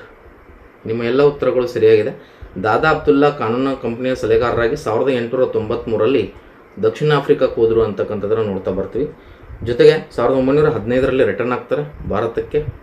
ಹೀಗಾಗಿ ಜನವರಿ 9ನೇ ತಾರೀಕು ಅದನ್ನು ಅನಿವಾಸಿ ಭಾರತೀಯ ದಿವಸ ಅಂತ ಕೂಡ ನಾವು ಆಚರಣೆ ಮಾಡ್ತೀವಿ ಅಂತಕ್ಕಂಥದ್ದು ನೋಡ್ತಾ ಬರ್ತೀವಿ. ಮಹಾತ್ಮ ಗಾಂಧೀಜಿಯವರು ಈಗಾಗಲೇ ಗೊತ್ತಿದೆ ಅವರ ಜನನ ಕಾಲಘಟ್ಟ, ಅವ್ರು ಏನು ಮಾಡಿದ್ರು ಅಂತಕ್ಕಂಥದ್ದು. ಆದರೂ ಕೂಡ ಕೆಲವೊಂದು ಪ್ರಮುಖ ಘಟನೆಗಳು ನೋಡೋದಾದ್ರೆ, ಮೊದಲ ಸತ್ಯಾಗ್ರಹ 1917ರಲ್ಲಿ ಚಂಪಾರಣ ಸತ್ಯಾಗ್ರಹ ಆಗಿತ್ತು. 2ನೇ ಸತ್ಯಾಗ್ರಹ 1918ರಲ್ಲಿ ಅಹಮದಾಬಾದ್ ಹತ್ಯೆಗೇರಿನ ಸತ್ಯಾಗ್ರಹ, ಆಮೇಲೆ ಖೇಡಾ ಸತ್ಯಾಗ್ರಹ, ಆಮೇಲೆ ಅಹಮದಾಬಾದ್ ಹತ್ಯೆಗೇರಿನ ಸತ್ಯಾಗ್ರಹ ಕೂಡ ಭಾರತದಲ್ಲಿ ನಡೆದಿರ್ತಕ್ಕಂಥದ್ದು. 1919ರಲ್ಲಿ ಒಂದು ಮುಖ್ಯವಾಗಿ 1919ರಿಂದ 1947ರವರೆಗೆ ಸ್ವಾತಂತ್ರ್ಯ ಚಳವಳಿಯ ನೇರ ನಾಯಕತ್ವವನ್ನು ತೆಗೆದುಕೊಂಡಿದ್ದರಿಂದ ನಾವೇನು ಮಾಡ್ತೀವಿ ಅಂದರೆ ಇದನ್ನು ಗಾಂಧಿ ಯುಗ ಅಂತೇಳಿ ನಾವು ಕರಿತೀವಿ. ಸೊ ಅಲ್ಲಿ ಒಂದು ಜಲಿಯನ್ ವಾಲಾಬಾಗ್ ಹತ್ಯಾಕಾಂಡ ನಡೀತದೆ. ಸೊ ಹತ್ಯಾಕಾಂಡವನ್ನು ಖಂಡಿಸಿ ತಮ್ಮ ಪ್ರಶಸ್ತಿಯಾಗಿರ್ತಕ್ಕಂಥ ಕೈಸರಿಯಿಂದ ಅಂತಕ್ಕಂಥ ಪ್ರಶಸ್ತಿಯನ್ನು ಹಿಂತಿರುಗಿ ಕೊಟ್ಟಿರ್ತಕ್ಕಂಥವ್ರು. ಇವ್ರ ಜೊತೆಗೆ ರವೀಂದ್ರನಾಥ್ ಟ್ಯಾಗೋರ್ ಅವರು ಕೂಡ ನೈಟ್ಹುಡ್ ಪ್ರಶಸ್ತಿಯನ್ನು ವಾಪಸ್ ಮಾಡ್ತಾರೆ ಅಂತಕ್ಕಂಥದ್ದು ಗೊತ್ತಿದೆ ಎಲ್ಲರಿಗೂ ಕೂಡ. ನಂತರದಲ್ಲಿ ಖಿಲಾಫತ್ ಚಳವಳಿ ಆಗಿರ್ಬೋದು, ನಂತರದಲ್ಲಿ ಅಸಹಕಾರ ಚಳವಳಿಗಳು ಇಲ್ಲಿ ಪ್ರಾರಂಭ ಆಗಿರ್ತಕ್ಕಂಥದ್ದನ್ನು ನೋಡ್ತಾ ಬರ್ತೀವಿ. ಮುಖ್ಯವಾಗಿ 1922ರಲ್ಲಿ ಉತ್ತರ ಪ್ರದೇಶದ ಚೌರ ಘಟನೆಯಿಂದ ಮನನೊಂದು ಮಹಾತ್ಮ ಗಾಂಧೀಜಿಯವರು ಏನು ಮಾಡಿದ್ರು ಅಂದರೆ ಈ ಒಂದು ಅಸಹಕಾರ ಚಳವಳಿಯನ್ನು ಹಿಂತೆಗೆದುಕೊಂಡ್ರು ಅಂತಕ್ಕಂಥದ್ದನ್ನು ನೋಡ್ತಾ ಬರ್ತೀವಿ. ತದನಂತರದಲ್ಲಿ 3 ದುಂಡು ಮೇಜಿನ ಸಮ್ಮೇಳನಗಳಲ್ಲಿ ಭಾಗವಹಿಸಲಿಕ್ಕೆ ಆಗಲಿಲ್ಲ. ಕೇವಲ 2ನೇ ದುಂಡು ಮೇಜಿನ ಸಮ್ಮೇಳನಗಳಲ್ಲಿ ಮಾತ್ರ ಭಾಗವಹಿಸ್ತಾರೆ 1931. ನಂತರದಲ್ಲಿ ಗಾಂಧಿ ಇರುವಿನ ಒಪ್ಪಂದ ಆಗಿರ್ಬೋದು, ಆಮೇಲೆ ನಮ್ಮ ಸಂವಿಧಾನ ಶಿಲ್ಪಿ ಡಾಕ್ಟರ್ ಬಾಬಾ ಸಾಹೇಬ್ ಅಂಬೇಡ್ಕರ್ ಅವರ ಜೊತೆಗೆ ಒಪ್ಪಂದವನ್ನು ಕೂಡ ಇವರು ಪೂರ್ಣ ಒಪ್ಪಂದವನ್ನು ಮಾಡಿರ್ತಕ್ಕಂಥದ್ದನ್ನು ನೋಡ್ತಾ ಬರ್ತೀವಿ. ಯಾಕಂದರೆ ಅಸ್ಪೃಶ್ಯತೆ ಒಂದು ತಾಂಡವಾಡ್ತಾ ಇತ್ತು. ಮುಖ್ಯವಾಗಿ ಅದರ ಜೊತೆಗೆ ಇನ್ನೊಂದೇನಪ್ಪ ಅಂದರೆ ಕೆಳಜಾತಿ ಅವರಿಗೆ ರಾಜಕೀಯ ಪ್ರಾಶಸ್ತ್ಯವನ್ನು ಮೀಸಲಾತಿ ಕೊಡ್ತಕ್ಕಂಥ ಹೋರಾಟವನ್ನು ಯಾರು ಮಾಡ್ತಾಯಿದ್ರು ಅಂದರೆ ಡಾಕ್ಟರ್ ಬಾಬಾ ಸಾಹೇಬ್ ಅಂಬೇಡ್ಕರ್ ಅವರು ಮಾಡ್ತಾಯಿದ್ರು. ಸೊ ಇದೆಲ್ಲದರ ತರುವಾಯ ಇವ್ರ ಮಧ್ಯೆ ಪೂರ್ಣ ಒಪ್ಪಂದ, ಯಾಕಂದರೆ ಬ್ರಿಟಿಷರು ಹೊಡೆದಾಡ್ತಕ್ಕಂಥ ನೀತಿಯನ್ನು ಇಲ್ಲಿ ಮಾಡಿರ್ತಕ್ಕಂಥದ್ದು ನೋಡ್ತಾ ಬರ್ತೀವಿ. ಸೊ ಅಲ್ಲಿ ಗಾಂಧೀಜಿ ಮತ್ತು ನಮ್ಮ ಬಾಬಾ ಸಾಹೇಬ್ ಅಂಬೇಡ್ಕರ್ ಅವ್ರ ನಡುವೆ ಪೂರ್ಣ ಒಪ್ಪಂದ ಆಗಿರ್ತಕ್ಕಂಥದ್ದು ನೋಡ್ತಾ ಬರ್ತೀವಿ. ನಂತರದಲ್ಲಿ 1942ರಲ್ಲಿ ಕ್ವಿಟ್ ಇಂಡಿಯಾ ಆ್ಯಕ್ಟ್ ಚಳವಳಿ ಭಾಳ ಇಂಪಾರ್ಟೆಂಟು. 1940ರ ಕ್ರಿಪ್ಸ್ ಆಯೋಗ ಕೂಡ ಇಂಪಾರ್ಟೆಂಟು. 1927ರಲ್ಲಿ ಆಗಮಿಸಿರ್ತಕ್ಕಂಥ ಸೈಮನ್ ಕಮಿಷನ್ ಆಲ್ಸೋ ಇಂಪಾರ್ಟೆಂಟು. ಅವಾಗ 1927ರಲ್ಲಿ ನಾವು 28ರಲ್ಲಿ ಲಾಠಿ ಚಾರ್ಜ್ ಮಾಡಬೇಕಾದ್ರೆ ಲಾಹೋರ್ನಲ್ಲಿ ನಮ್ಮ ಪಂಜಾಬಿ ನರಸಿಂಹ ಲಾಲಾಜಪತ್ ರಾಯ್ ಅವರು ಸ್ಕಾಟ್ ಅಂತಕ್ಕಂಥ ಬ್ರಿಟಿಷ್ ಪೊಲೀಸ್ ಅಧಿಕಾರಿಯ ಒಂದು ಲಾಠಿ ಏಟಿಗೆ ಗುರಿ ಆಗ್ತಾರೆ. ಅವಾಗ ನನಗೆ ಹೊಡೆದ ಹೊಡೆತಗಳು ಬ್ರಿಟಿಷ್ ಶವಪೆಟ್ಟಿಗೆ ಮೇಲೆ ಹೊಡೆದಂಥ ಕೊನೆಯ ಮೂಳೆಗಳಾಗಲಿವೆ ಅಂತಕ್ಕಂಥ ಕೊನೆಯ ಮಾತನ್ನು ಉಚ್ಚಾರ ಮಾಡಿದ್ರು ಅಂತಕ್ಕಂಥ ನೋಡ್ತಾ ಬರ್ತೀವಿ. ಸೊ ನಂತರದಲ್ಲಿ 1942 ಸೊ ಪೋಸ್ಟ್ ಡೇಟೆಡ್ ಚೆಕ್ ಅಂತೇಳಿ ಈ ಒಂದು ಸ್ವಾತಂತ್ರ್ಯವನ್ನು ಕೊಡ್ತೀವಿ ಅಂತಕ್ಕಂಥ ಹೇಳ್ತಾರೆ. ಇದನ್ನು ಮುಳುಗುತ್ತಿರುವ ಬ್ಯಾಂಕ್ ಅಂದರೆ ಚೆಕ್ಕನ್ನು ನೀಡಿದಂತೆ ಅಂತೇಳಿ ಟೀಕೆಯನ್ನು ಕೂಡ ನೋಡ್ತಾ ಬರ್ತೀವಿ. ಸತ್ಯಾಂಶಗಳ ಮೂಲಕ ಸೂರ್ಯ ಮುಳುಗದ ಸಾಮ್ರಾಜ್ಯ ಆಗಿರ್ತಕ್ಕಂಥ ಬ್ರಿಟಿಷ್ ಸಾಮ್ರಾಜ್ಯದಿಂದ ಸ್ವಾತಂತ್ರ್ಯವನ್ನು ಗಳಿಸಿಕೊಡಲು ಯಶಸ್ವಿಯಾದರು ಅಂತಕ್ಕಂಥದ್ದು ಕೂಡ ನೋಡ್ತಾ ಬರ್ತೀವಿ. ಸಾಕಷ್ಟು ಅಂಶಗಳು ಬರ್ತವೆ. ಆರ್ಚ್ ಡ್ಯೂಕ್ ಫರ್ಡಿನಾಂಡ್ನ ಕೊಲೆಯಾದದ್ದು ಯಾವಾಗ ಅಂತ ಕೇಳಿದ್ರೆ, so 28 July 1914, 29 July, 28 August, 29 August.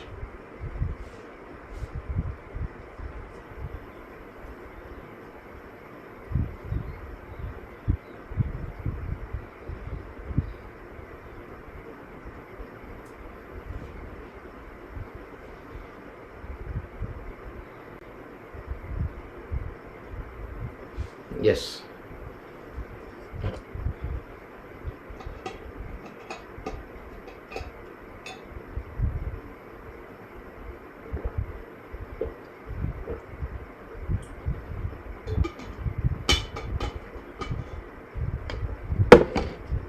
Lavanya B ಅಂತ ಹೇಳಿದ್ದಾರೆ. ಬೇರೆಯವರು ನಂದಿನಿ ಎ ಅಂತ ಹೇಳ್ತಿದ್ದಾರೆ. ಓಕೆ, ಮತ್ತೆ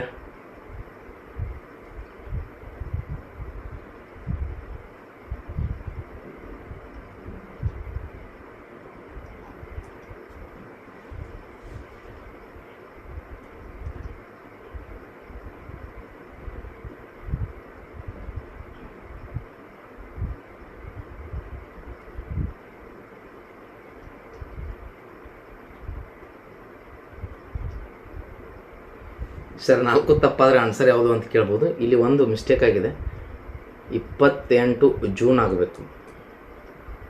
ಕೀ ಆನ್ಸರ್ ಕೊಡಬೇಕಾದ್ರೆ ಅವರು ತಪ್ಪು ಕೊಟ್ಟಿದ್ದಾರೆ. ಇದು ಹೀಗಾಗಿ ಇದು ಗ್ರೇಸು 1914ರಲ್ಲಿ ಆಸ್ಟ್ರಿಯಾ ದೇಶದ ರಾಜಕುಮಾರನಾಗಿರ್ತಕ್ಕಂಥ ಫರ್ಡಿನ್ಯಾಂಡ್ ಆರ್ಚ್ ಡೂಕ್, ಈತನ ಸರ್ಬಿಯಾದ ಪ್ರಜೆಯಾಗಿರ್ತಕ್ಕಂಥ ಗೇವ್ರಿಲೋ ಪ್ರಿನ್ಸೆಪ್ 28 ಜೂನ್ 1914ರಲ್ಲಿ ಕೊಲೆ ಮಾಡ್ತಾನೆ. ಇದು ಪ್ರಥಮ ಜಾಗತಿಕ ಯುದ್ಧಕ್ಕೆ ತತ್ಕ್ಷಣ ಕಾರಣ ಆಗುತ್ತೆ ಅಂತಕ್ಕಂಥದ್ದನ್ನು ನೋಡ್ತಾ ಬರ್ತೀವಿ. ಎಲ್ಲರೂ ತಪ್ಪಾಕಿದ್ರೆ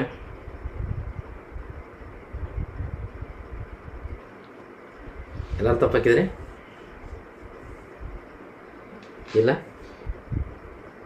28 ಜೂನ್ ನೆನಪಿಟ್ಕೋಬೇಕಿಲ್ಲಿ. ಏನ್ರಿ, 28 ಜೂನ್ 1914 ತತ್ಕ್ಷಣ ಕಾರಣ ಯಾವುದು ಅಂತ ಕೇಳಿದ್ರೆ ಇದೇ ಬರ್ತದೆ.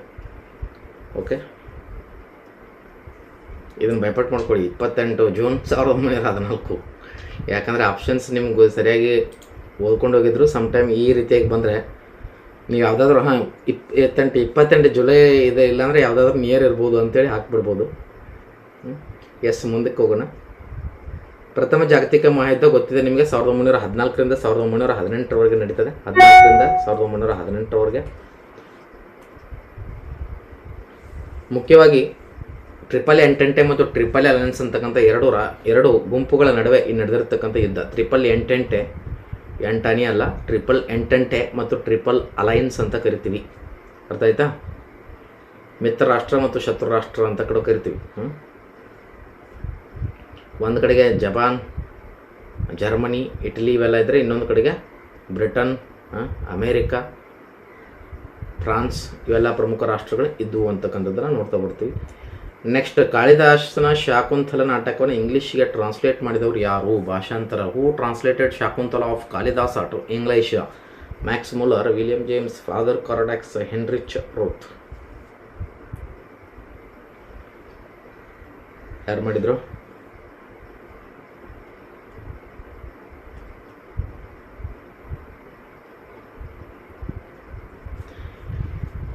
ಎಸ್, ಕಾಳಿದಾಸ ಶಾಕುಂತಲ ಅಂತಕ್ಕಂಥ ನಾಟಕನ ವಿಲಿಯಂ ಜೋನ್ಸ್ ಅವರು ಏನು ಮಾಡಿದ್ರು, ಟ್ರಾನ್ಸ್ಲೇಟ್ ಮಾಡ್ತಾರೆ. ಭಾಳ important. Professor Max Muller the secret of the East ಅಂತಕ್ಕಂಥ ಪುಸ್ತಕವನ್ನು ಬರೀತಾರೆ. The secret of the East ಅಂತಕ್ಕಂಥದ್ದು ಜರ್ಮನ್ ದೇಶದ ಇತಿಹಾಸಕಾರ ಆಗಿರ್ತಕ್ಕಂಥ professor Max Muller the secret of the East ಅಂತಕ್ಕಂಥ ಏನು ಮಾಡಿದ್ರು, ಪುಸ್ತಕವನ್ನು ಬರೆದ್ರು. ಇವರು ಆರ್ಯರ ಒಂದು ಮೂಲ ಸ್ಥಳದ ಬಗ್ಗೆ ಅಭಿಪ್ರಾಯವನ್ನು ಪಟ್ಟಿರ್ತಕ್ಕಂಥದ್ದು ನೋಡ್ತಾ ಬರ್ತೀವಿ. ಮಧ್ಯ ಏಷ್ಯಾ ಆರ್ಯರ ಮೂಲ ಸ್ಥಳ ಆಗಿತ್ತು ಅಂತಕ್ಕಂಥ ಹೇಳ್ತಾರೆ. ಎಲ್ಲರೂ ಸಾರ್ವತ್ರಿಕವಾಗಿ ಒಪ್ಪಿಕೊಂಡಿರ್ತಕ್ಕಂಥ ಸತ್ಯ ಕೂಡ ಹೌದು ಅದನ್ನೇ. ವಿಲಿಯಂ ಜೋನ್ಸ್ ಅವರು ಏನು ಮಾಡ್ತಾರೆ, ಇವರು the secret of the East ಅಂತಕ್ಕಂಥ ಪುಸ್ತಕವನ್ನು ವಿಲಿಯಂ ಜೋನ್ಸ್ ಅವರು ದಿ ಏಷ್ಯಾಟಿಕ್ ಸೊಸೈಟಿ ಆಫ್ ಬೆಂಗಾಲನ್ನು 1784ರಲ್ಲಿ ಸ್ಥಾಪನೆ ಮಾಡಿರ್ತಕ್ಕಂಥದ್ದನ್ನ ನೋಡ್ತಾ ಬರ್ತೀವಿ. ಇವರು ಗೀತ ಗೋವಿಂದ, ಇದ್ರ ಜೊತೆಗೆ ಕೇವಲ ಕಾಳಿದಾಸನ ಶಾಕುಂತಲ ಅಷ್ಟೇ ಅಲ್ಲ, ಇದ್ರ ಜೊತೆಗೆ ಗೀತ ಗೋವಿಂದ, ಹೌದಾ, ಗೀತ ಗೋವಿಂದ ಯಾರ್ದು? ಜಯದೇವನ ಯಾವುದು ಗೀತ ಗೋವಿಂದ ಯಾರು ಬರೆದ್ರು? ನಂತರದಲ್ಲಿ ಮಾನವ ಧರ್ಮಶಾಸ್ತ್ರವನ್ನು ಕೂಡ ಟ್ರಾನ್ಸ್ಲೇಟ್ ಮಾಡ್ತಾರೆ. ಮಾನವ ಧರ್ಮಶಾಸ್ತ್ರವನ್ನು ಟ್ರಾನ್ಸ್ಲೇಟ್ ಮಾಡಿರ್ತಕ್ಕಂಥದ್ದನ್ನು ನೋಡ್ತಾ ಬರ್ತೀವಿ. ಇನ್ನು ಫಾದರ್ ಕಾರಡಾಕ್ಸ್ ಭಾಳ ಇಂಪಾರ್ಟೆಂಟ್. ಏನು? ಸಂಸ್ಕೃತ ಮತ್ತು ಯುರೋಪಿಯನ್ ಭಾಷೆಗಳ ನಡುವೆ ಅವಿನಾಭಾವ ಸಂಬಂಧ ಇದೆ ಅಂತ ಹೇಳಿದರು. ಯುರೋಪಿಯನ್ ಭಾಷೆಗಳ ನಡುವೆ ಮುಂಚೆಯಿಂದನೂ ಅವಿನಾಭಾವ ಸಂಬಂಧ ಇದೆ. ಯುರೋಪಿಯನ್ ಭಾಷೆ, ಸಂಸ್ಕೃತ ಮತ್ತು ಯುರೋಪಿಯನ್ ಭಾಷೆ ನಡುವೆ ಸಂಬಂಧ ಇದೆ ಅಂತೇಳಿ ಮೊದಲ ಬಾರಿಗೆ ಗುರುತಿಸ್ತಾರೆ. ಇನ್ನು ಹೆನ್ರಿಚ್ ರಾತ್ ಅಂತಕ್ಕಂಥದ್ದು ಬರೀತಾರೆ. ಇವರು ಸಂಸ್ಕೃತ ವ್ಯಾಕರಣವನ್ನು ಲ್ಯಾಟಿನ್ ಭಾಷೆಯಲ್ಲಿ ಬರೆದ್ರು. ಗ್ರೇಟ್. ಸಂಸ್ಕೃತ ವ್ಯಾಕರಣವನ್ನು ಯಾವುದರಲ್ಲಿ? ಲ್ಯಾಟಿನ್ ಭಾಷೆಯಲ್ಲಿ ಬರೀತಾನೆ. ಲ್ಯಾಟಿನ್. ಎಸ್, ಮುಂದಕ್ಕೆ ಹೋಗೋಣ. ಭಾರತದಲ್ಲಿ ಮುಸ್ಲಿಂ ದಾಳಿ ಮಾಡಿದ ಮೊದಲ ಮುಸ್ಲಿಂ ದೊರೆ ಯಾರು? ಮೊಹಮ್ಮದ್ ಬಿನ್ ಕಾಸಿಂ, ಮೊಹಮ್ಮದ್ ಗೋರಿ, ಮೊಹಮ್ಮದ್ ಶಾ, ಗಜ್ನಿ, ಮೊಹಮ್ಮದ್.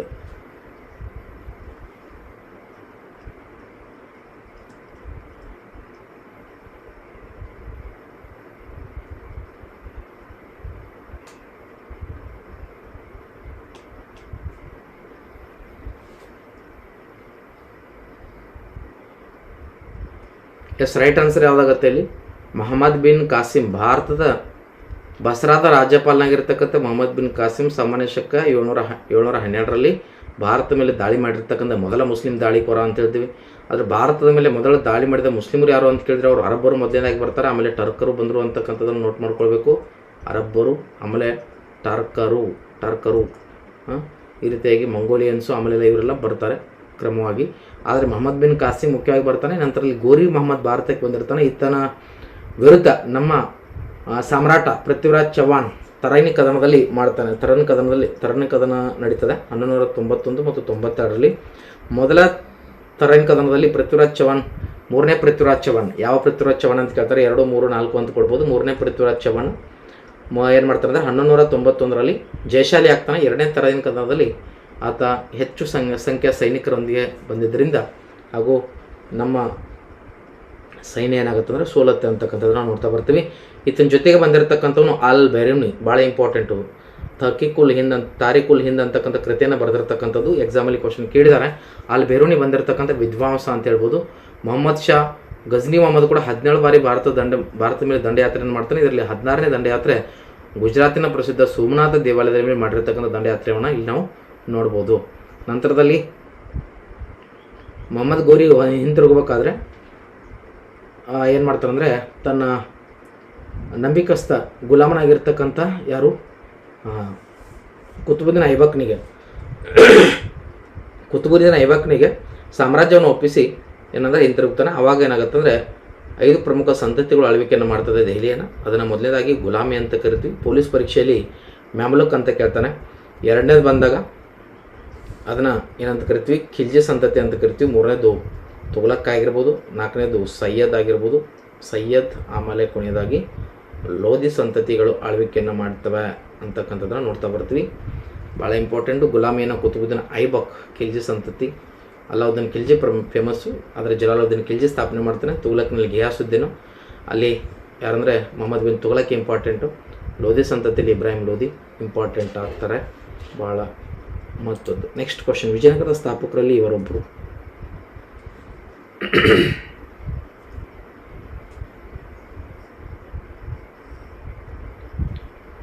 ಹಾಂ,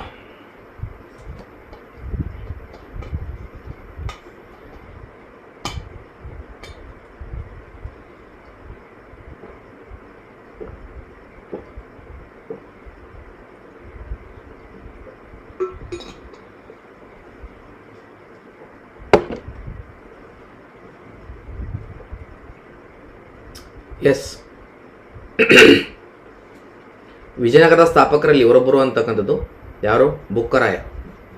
1336ರಲ್ಲಿ ತುಂಗಭದ್ರಾ ನದಿಯ ದಕ್ಷಿಣ ದಡದ ಮೇಲೆ ತುಂಗಭದ್ರಾ ನದಿಯ ದಕ್ಷಿಣ ದಡದ ಮೇಲೆ ವಿಜಯನಗರ ಸಾಮ್ರಾಜ್ಯ ಸ್ಥಾಪನೆಯಾಗುತ್ತೆ. ದಕ್ಷಿಣ ದಡ ಯಾವ ದಡ ಅಂತ ಕೇಳ್ಬೋದು. ಸೊ ಇಲ್ಲಿ ಪ್ರಮುಖವಾಗಿ ಕೇವಲ ಹರಿಹರ ಬುಕ್ಕರಾಯ ಅಷ್ಟೇ ಅಲ್ಲ, ಹರಿಹರ ಬುಕ್ಕರಾಯನ ಜೊತೆಗೆ ಹರಿಹರ ಬುಕ್ಕರಾಯ, ಮಾರಪ್ಪ, ಮುದ್ದಪ್ಪ, ಕಂಪನ ಇವರೆಲ್ಲರೂ ಕೂಡ 5 ಜನ ಸೇರಿ ವಿಜಯನಗರ ಸಾಮ್ರಾಜ್ಯವನ್ನು ಸ್ಥಾಪನೆ ಮಾಡಿರು ಅಂತಕ್ಕಂಥದ್ದನ್ನು ಹೇಳಾಗತ್ತೆ. ಸೊ ಇಲ್ಲಿ ಜೊತೆಗೆ ಕೃಷ್ಣದೇವರಾಯ, ತುಳು ವಂಶದಲ್ಲಿ ಬರ್ತಕ್ಕಂಥದ್ದು ಕೃಷ್ಣದೇವರಾಯ ಭಾಳ ಇಂಪಾರ್ಟೆಂಟು. ಆಮೇಲೆ ಸಂಗಮ ವಂಶದಲ್ಲಿ ಬರ್ತಕ್ಕಂಥ ಪ್ರೌಢದೇವರಾಯ ಭಾಳ ಇಂಪಾರ್ಟೆಂಟು. ಪ್ರೌಢದೇವರಾಯ ಅಥವಾ ಪ್ರತಾಪ ರುದ್ರ ಅಂತ ಕರಿತೀವಿ. ಪ್ರೌಢದೇವರಾಯ ತನ್ನ ಸಾಮ್ರಾಜ್ಯವನ್ನು ವಿಸ್ತಾರ ಮಾಡಲಿಕ್ಕೆ ಪ್ರಯತ್ನವನ್ನು ಪಡ್ತಾನೆ. ಸಿಲೋನಿಗೆ ವಿಸ್ತರಿಸಿ ಅಲ್ಲಿ ದಕ್ಷಿಣ ಸಮುದ್ರಾಧಿಪತಿ, ದಕ್ಷಿಣ ಪಥದ ಚಕ್ರವರ್ತಿ ಅಂತಕ್ಕಂಥ ಬಿರುದನ್ನು ಕೂಡ ಈತ ಪಡೆದಿರ್ತಾನೆ ಅಂತಕ್ಕಂಥದ್ದು. ಲಕ್ಕನ ದಂಡೇಶ ಶಿವತತ್ವ ಚಿಂತಾಮಣಿ ಅಂತಕ್ಕಂಥ ಕೃತಿಯನ್ನು ಬರೆದಿರ್ತಕ್ಕಂಥ ನೀವು ಆಸ್ಥಾನದಲ್ಲಿದ್ದ ಅಂತಕ್ಕಂಥ ನೋಡ್ಬೋದು. ಪರ್ಷಿಯಾ ದೇಶದ ಅಬ್ದುಲ್ ರಜಾಕ್ ರಾಯನಂತ ರಾಯನನ್ನ ಕಣ್ಣುಗಳು ನೋಡಿಲ್ಲ, ಕಿವಿಗಳು ಕೇಳಿಲ್ಲ, ವಿಜಯನಗರದ ಸಾಮ್ರಾಜ್ಯ ಮತ್ತೊಂದಿರಲಿಕ್ಕಿಲ್ಲ ಅಂತೇಳಿ ಸ್ಟೇಟ್ಮೆಂಟನ್ನು ಕೊಟ್ಟಿರ್ತಕ್ಕಂಥದ್ದು ಕೂಡ ನಾವಿಲ್ಲಿ ನೆನಪಿಟ್ಕೋಬೇಕು. ಇನ್ನು ಭಾಳ ಇಂಪಾರ್ಟೆಂಟ್ ಅಂದರೆ ಈತ ಕುರಾನ್ ಮತ್ತು ಪುರಾಣಗಳನ್ನು ಸಿಂಹಾಸನ ಮೇಲೆ ಇಟ್ಟು ಆಳ್ವಿಕೆಯನ್ನು ಮಾಡಿ ಹಿಂದೂ ಮತ್ತು ಮುಸ್ಲಿಮರ ಐಕ್ಯತೆಯನ್ನು ತೋರಿಸ್ತಾನೆ ಅಂತಕ್ಕಂಥದ್ದನ್ನು ನೋಡ್ತಾ ಬರ್ತೀವಿ. ಪ್ರೌಢದೇವರಾಯ ಅಥವಾ ಪ್ರತಾಪರುದ್ರ ಅಂಥೇಳಿ ಕರಿಬೋದು. ನೆಕ್ಸ್ಟ್ ಮುಂದಕ್ಕೆ ಹೋಗೋದಾದರೆ ಯಾರು ಕೃಷ್ಣದೇವರಾಯ, ತುಳು ವಂಶದಲ್ಲಿ ಬರ್ತಕ್ಕಂಥ ಅತ್ಯಂತ ಇಂಪಾರ್ಟೆಂಟು ಶ್ರೀ ಕೃಷ್ಣದೇವರಾಯ. ಈತ ಜಾಂಬೋತಿ ಕಲ್ಯಾಣ ಮತ್ತು ಅಮುಕ್ತ ಮೌಲ್ಯದ ಮತ್ತು ಉಷಾ ಪರಿಣಯಮ ಅಂತ ಕರಿತೀವಿ. ಈ 3 ಪ್ರಮುಖ ಕೃತಿಗಳನ್ನ ಬರೀತಾನೆ. ಇದರಲ್ಲಿ ಜಾಂಬೋತಿ ಕಲ್ಯಾಣ ನಿಮಗೆ ಯಾವುದರಲ್ಲಿ ಸಂಸ್ಕೃತದಲ್ಲಿ ಸಿಗ್ತದೆ, ಅಮುಕ್ತ ಮೌಲ್ಯದ ತೆಲುಗು ಭಾಷೆಯಲ್ಲಿ ಬರೆದಿರ್ತಕ್ಕಂಥ ಕೃತಿಯಾಗಿದೆ. ಈತ ಯವನ ರಾಜ್ಯ ಪ್ರತಿಷ್ಠಾಪನಾಚಾರ್ಯ ಅಂತಕ್ಕಂಥ ಬಿರುದನ್ನು ಕೂಡ ಹೊಂದಿದ್ದ. ಯವನ ರಾಜ್ಯ ಪ್ರತಿಷ್ಠಾಪನಾಚಾರ್ಯ, ನಾಳೆ ಎಕ್ಸಾಮಲ್ಲಿ ಕೇಳ್ಬೋದು, ಯವನ ರಾಜ್ಯ ಪ್ರತಿಷ್ಠಾಪನಾಚಾರ್ಯ. ಇನ್ನು ನಂತರದಲ್ಲಿ ಶ್ರೀಕೃಷ್ಣ ದೇವರಾಯನ ಕಾಲದಲ್ಲಿ ಡೊಮಿಂಗೋ ಫಯಾಜ್ ಅಂತಕ್ಕಂಥವನಿದ್ದ, ಭಾಳ ಇಂಪಾರ್ಟೆಂಟು. ಇನ್ನು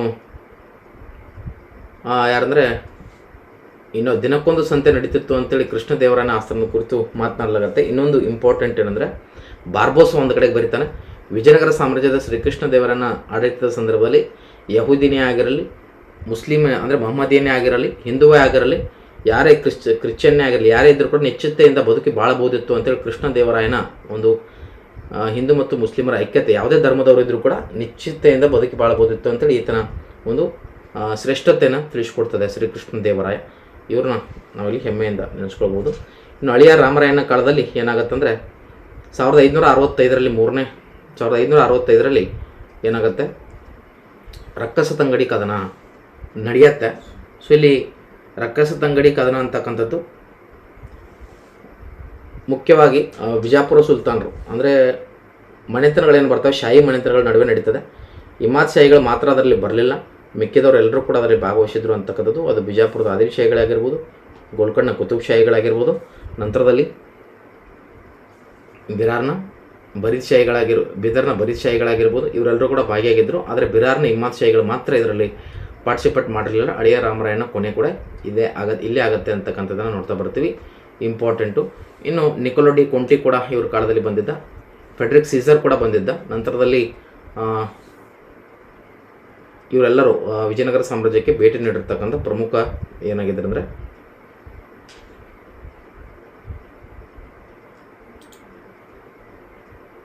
ಬಾಲಾಜಿ ವಿಶ್ವನಾಥನ್ ಪೇಶ್ವೆ ಆಗಿ ನೇಮಿಸಿದವರು ಯಾರು? ಶಿವಾಜಿ ಶಹಜಿ ಶಾಹು.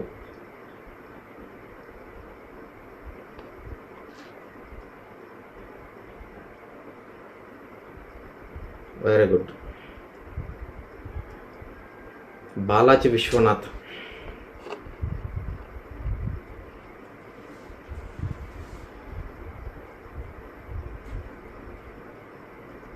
ಗುಡ್ ಮಾರ್ನಿಂಗ್ ರಾಹುಲ್ ಅವರು.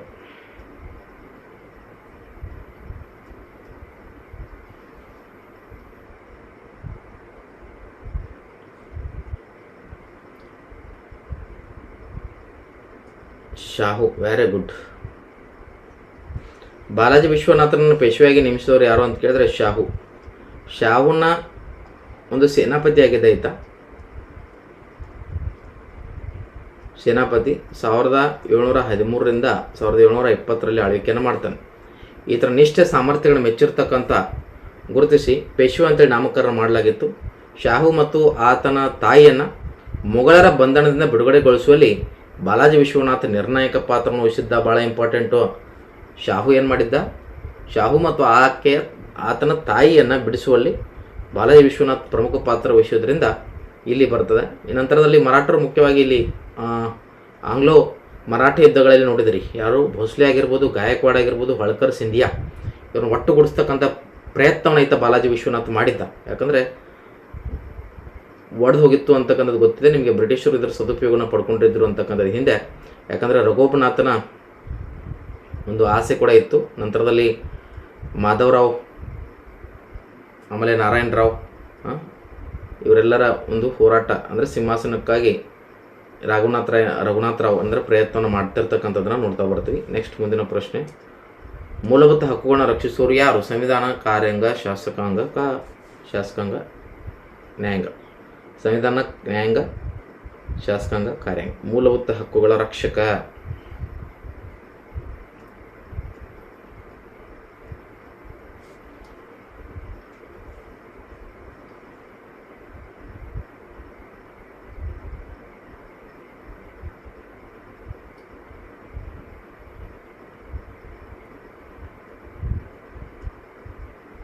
Very good. ನೀವೆಲ್ಲರೂ ಕೊಟ್ಟಿರ್ತಕ್ಕಂಥ ಉತ್ತರ ಸರಿ ಇದೆ. ಮೂಲಭೂತ ಹಕ್ಕುಗಳು ಎಷ್ಟು? 6 ಮೂಲಭೂತ ಹಕ್ಕುಗಳು ಬರ್ತವೆ. ಈಗಾಗಲೇ ನಿಮ್ಗೆ ಗೊತ್ತಿರತಕ್ಕಂಥದ್ದು ಯಾವುದ್ರಿ?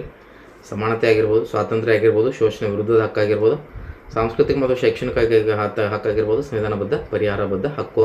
ಮೂಲಭೂತ ಹಕ್ಕುಗಳನ್ನು ಸಂವಿಧಾನದ ಭಾಗ 3ರಲ್ಲಿ ಕಾಣ್ತೀವಿ.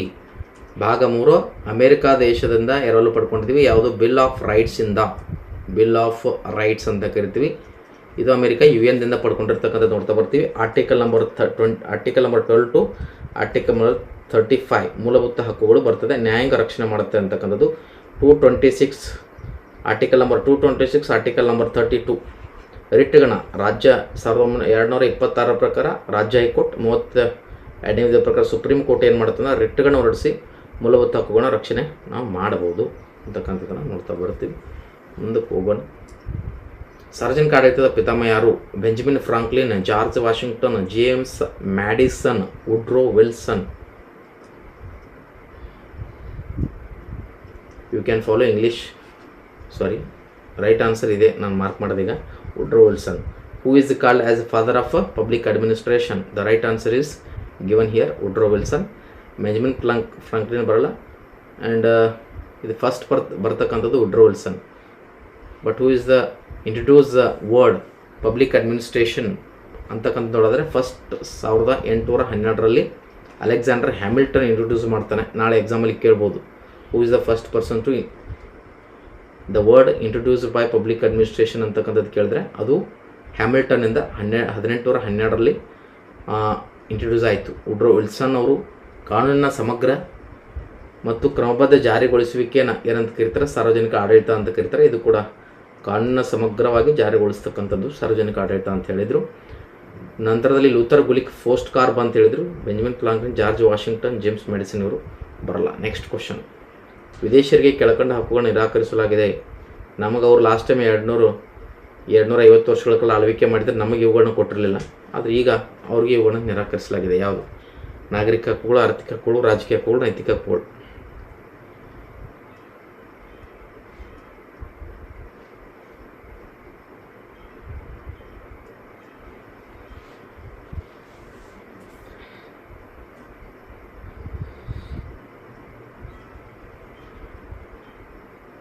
S, very good.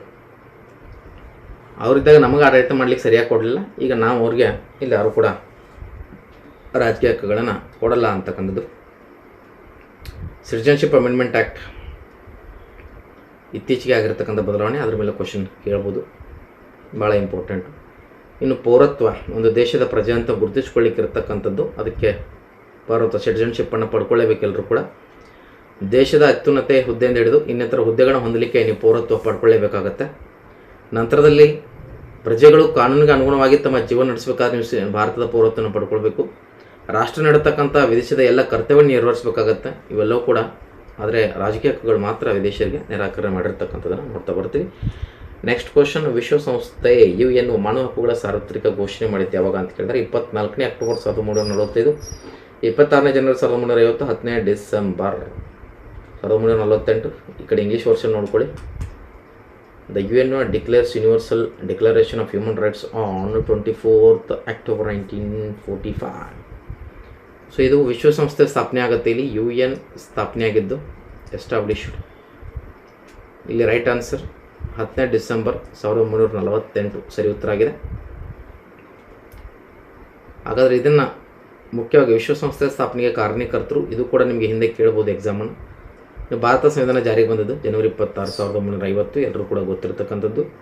Okay, 26ನೇ November 1949 ಸಂವಿಧಾನವನ್ನು ಆತ್ಮಾರ್ಪಿಸಿಕೊಂಡಿದ್ದೇವೆ. We the people of India, ಭಾರತದ ಪ್ರಜೆಗಳಾದ ನಾವು ಭಾರತವನ್ನು ಸಾರ್ವಭೌಮ ಸಮಾಜವಾದಿ ಜಾತ್ಯತೀತ ಪ್ರಜಾಸತ್ತಾತ್ಮಕ ರಾಷ್ಟ್ರವನ್ನಾಗಿ ಮಾಡಲು ನಮ್ಮ ಸಂವಿಧಾನವನ್ನು ನಾವೇ ಆತ್ಮಾರ್ಪಿಸಿಕೊಂಡಿದ್ದೇವೆ ಅಂತೇಳಿ ಹೇಳ್ತೀವಿ. ಸಂವಿಧಾನದ ದಿನ ಅಂತೇಳಿ 26ನೇ ನವೆಂಬರ್ ಕೂಡ ಆಚರಣೆ ಮಾಡ್ತೀವಿ. ನಾವು ಪ್ರಿಯಾಂಬಲನ್ನು ಇತ್ತೀಚೆಗೆ ಎಲ್ಲ ಒಂದು ಶಾಲೆಗಳಲ್ಲಿ ಅಥವಾ ಕಚೇರಿಗಳಲ್ಲಿ ನಮ್ಮ ಬಾಬಾ ಸಾಹೇಬ್ ಅಂಬೇಡ್ಕರ್ ಅವರ ಏನು ಸಂವಿಧಾನದ ಪ್ರಿಯಾಂಬಲ್ ಇದೆ ಪ್ರಸ್ತಾವನೆ, ಅದನ್ನು ನಾವು ಏನು ಮಾಡಬೇಕು ರೀ, ಓದಬೇಕು, ಮಕ್ಕಳಿಗೆ ಕೂಡ ಓದಿಸ್ಬೇಕು. ಕರ್ನಾಟಕ ವಿಧಾನಸಭೆ ಒಟ್ಟು ಚುನಾಯಿತ ಸದಸ್ಯರ ಸಂಖ್ಯೆ ಎಷ್ಟು ಅಂತ ಕೇಳಿದರೆ, ಚುನಾಯಿತ ಸದಸ್ಯರ ಸಂಖ್ಯೆ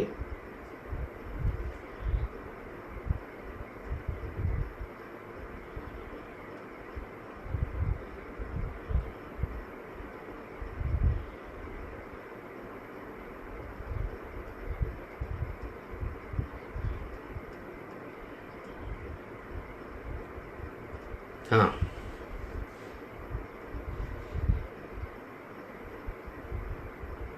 ವೆರಿ ಗುಡ್. 224 ಸರಿ ಉತ್ತರ ಸರ್. 225 ಅಲ್ಲ ಅಂತ ನಿಮಗೆ ಅನಿಸ್ಬೋದು, ಬಟ್ ಅಲ್ಲ. ಯಾಕಲ್ಲಿ ಒಬ್ಬರು ಆಂಗ್ಲೋ ಇಂಡಿಯನ್ ಇತ್ತೀಚೆಗೆ ಕ್ಯಾನ್ಸಲ್ ಮಾಡಿದ್ದಾರೆ. ಕರ್ನಾಟಕ ವಿಧಾನಸಭೆ ಒಟ್ಟು ಚುನಾಯಿತ ಸದಸ್ಯರು ಈಗ ಸದ್ಯಕ್ಕೆ ಸರ್ಕಾರ ಬಂತಲ್ಲ, ಯಾರಾದರೂ ಕರ್ನಾಟಕ ರಾಜ್ಯದ ಮುಖ್ಯಮಂತ್ರಿಗಳು, ಹೂ is the chief minister of Karnataka?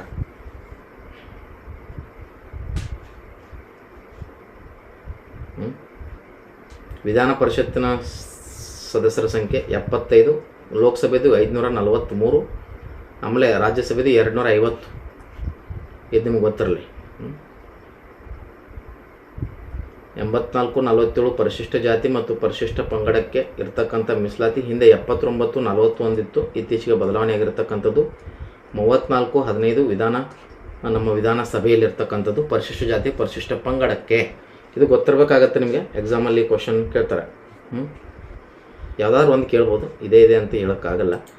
ಒಟ್ಟಾರಿಗೆ ಎಲ್ಲನೂ ಓದ್ಕೊಂಬಿಡಿ. ಪೂರ್ವ ಪಾಕಿಸ್ತಾನವನ್ನು ಬಾಂಗ್ಲಾದೇಶ ಎಂಬ ಹೆಸರಿನ ಸ್ವತಂತ್ರ ರಾಷ್ಟ್ರವಾಗಿ ಉದಯಿಸಿದ ಇಸ್ವಿ ಯಾವುದು? 1971, 72, 370.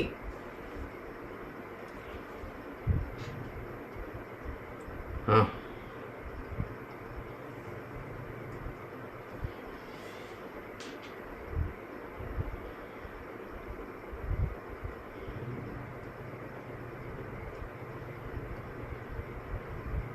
71, 72, 73, 70. Very good. ಎಲ್ಲರಿಗೂ ಉತ್ತರ ಸರಿ ಇದೆ. Very good. 1971 the right answer.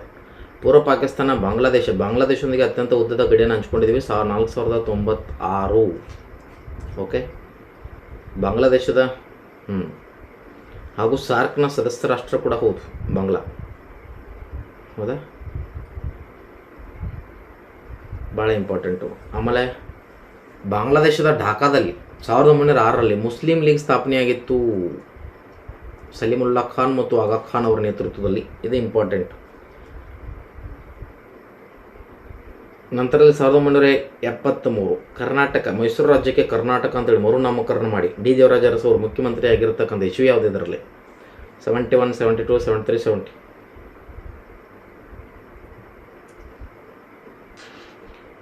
Next question ಈ ರೀತಿಯಾಗಿದೆ. ಭಾರತ ಸಂವಿಧಾನದ ರಚನಾ ಸಭೆ ಮೊದಲ ಅಧಿವೇಶನ ನಡೆದಿದ್ದು. The first meeting of the constituent assembly of India held on?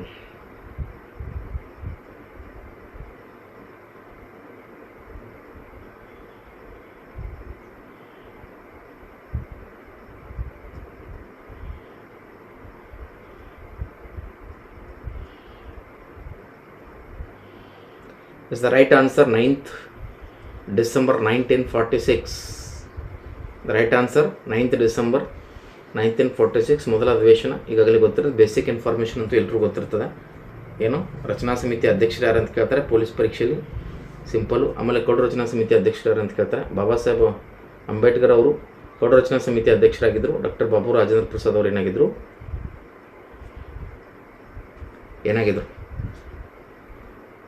ಸಂವಿಧಾನ ರಚನಾ ಸಮಿತಿ ಅಧ್ಯಕ್ಷರಾಗಿದ್ದರು. Next question. ದಕ್ಷಿಣ ಆಫ್ರಿಕಾದ ಗಣರಾಜ್ಯದ ನೂತನ ರಾಷ್ಟ್ರಧ್ವಜದ ಧ್ವಜಾರೋಹಣ ದಿನಾಂಕ ಬಂತು ನೋಡ್ರಲ್ಲಿ.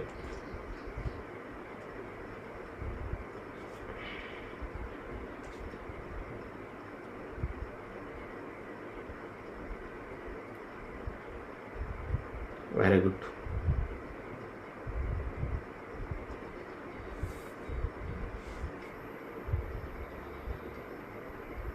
ಹಾಂ, ಸಚ್ಚಿದಾನಂದ ಸಿನ್ಹಾ ಏನಾಗಿದ್ರು?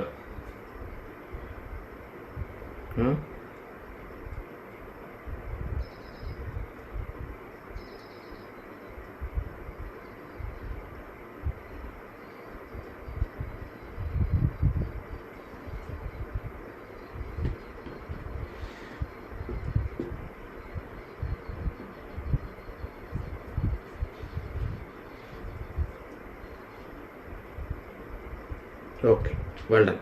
ರೈಟ್ ಆನ್ಸರ್ ಯಾವುದು? Option B.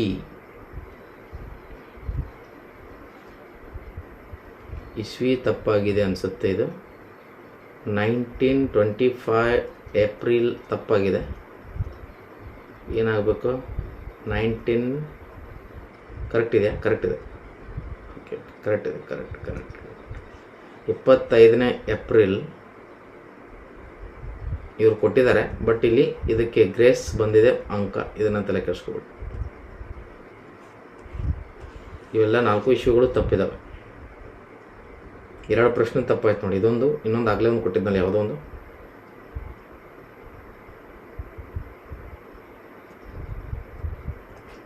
ಭಾರತ ದೇಶದಲ್ಲಿ ಕಾನೂನು ರಚನೆ ಮಾಡುವ ಅಂತಿಮ ಅಧಿಕಾರ ಹೊಂದಿರುವ ಅಂಗ ಯಾವುದು? ಶಾಸಕಾಂಗ, ಕಾರ್ಯಾಂಗನೇ ಅಂಗ, ಮೇಲಿನ ಯಾವುದಲ್ಲ.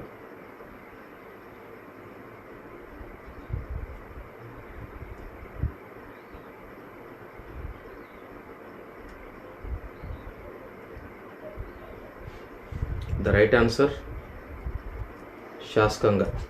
Legislative, the final authority for making loss. ಶಾಸಕಾಂಗ ಶಾಸನ ರೂಪಿಸ್ತದೆ, ಕಾರ್ಯಾಂಗ ಜಾರಿಗೆ ತರ್ತದೆ, ನ್ಯಾಯಾಂಗ ಕಾಪಾಡ್ತಕ್ಕಂಥದ್ದು. Next question. ದೇಶದಲ್ಲಿ ಮುಸ್ಲಿಮೇತರಿಗೆ ದೇವಾಲಯಗಳನ್ನು ಕಟ್ಟಲು ಅವಕಾಶವಿಲ್ಲ. ಯಾವ ದೇಶ? GK question. Saudi Arabia, Iraq, Syria, Libya.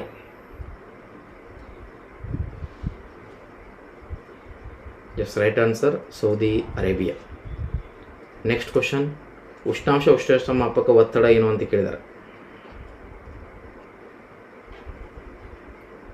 Temperature, thermometer, pressure, hygrometer, anemometer, wind vane and barometer. Right answer ಒತ್ತಡ, ಪ್ರೆಷರನ್ನು ಬಾರೋಮೀಟರಿಂದ ಅಳತೆ ಮಾಡ್ತೀವಿ. Okay, next.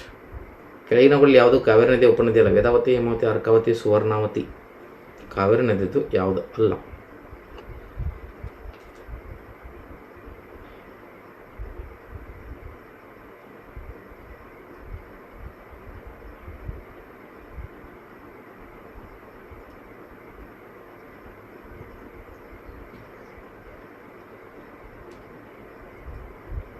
ಕಾವೇರಿ ನದಿಯ ಉಪನದಿಗಳು ಯಾವುದು? ಹೇಮಾವತಿ, ಅರ್ಕಾವತಿ, ಸುವರ್ಣಾವತಿ, ಶಿಂಷಾ, ಲಕ್ಷ್ಮಣ ತೀರ್ಥ, ಕಪಿಲೆ. ಹಾಗಾದರೆ ವೇದಾವತಿ ಯಾವ ನದಿಯ ಉಪನದಿ?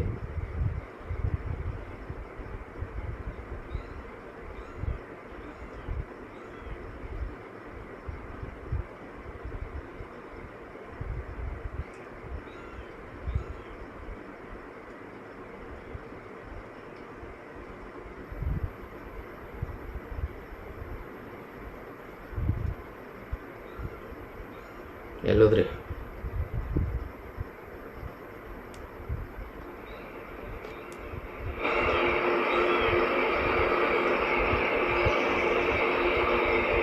ತುಂಗಭದ್ರಾ. Well done. ನೆಕ್ಸ್ಟ್. ಸರಿಯಾದ ಜೋಡಿಯನ್ನು ಆರಿಸಿರಿ. ಕಾಂಡ್ಲಾ ತಮಿಳುನಾಡು, ಹಳ್ಳಿಯ ಗುಜರಾತ್, ಟುಟಿಕೋರಿನ್ ಒಡಿಶಾ, ಪಾರಾದೀಪ್ ಪಶ್ಚಿಮ ಬಂಗಾಳ. Right answer.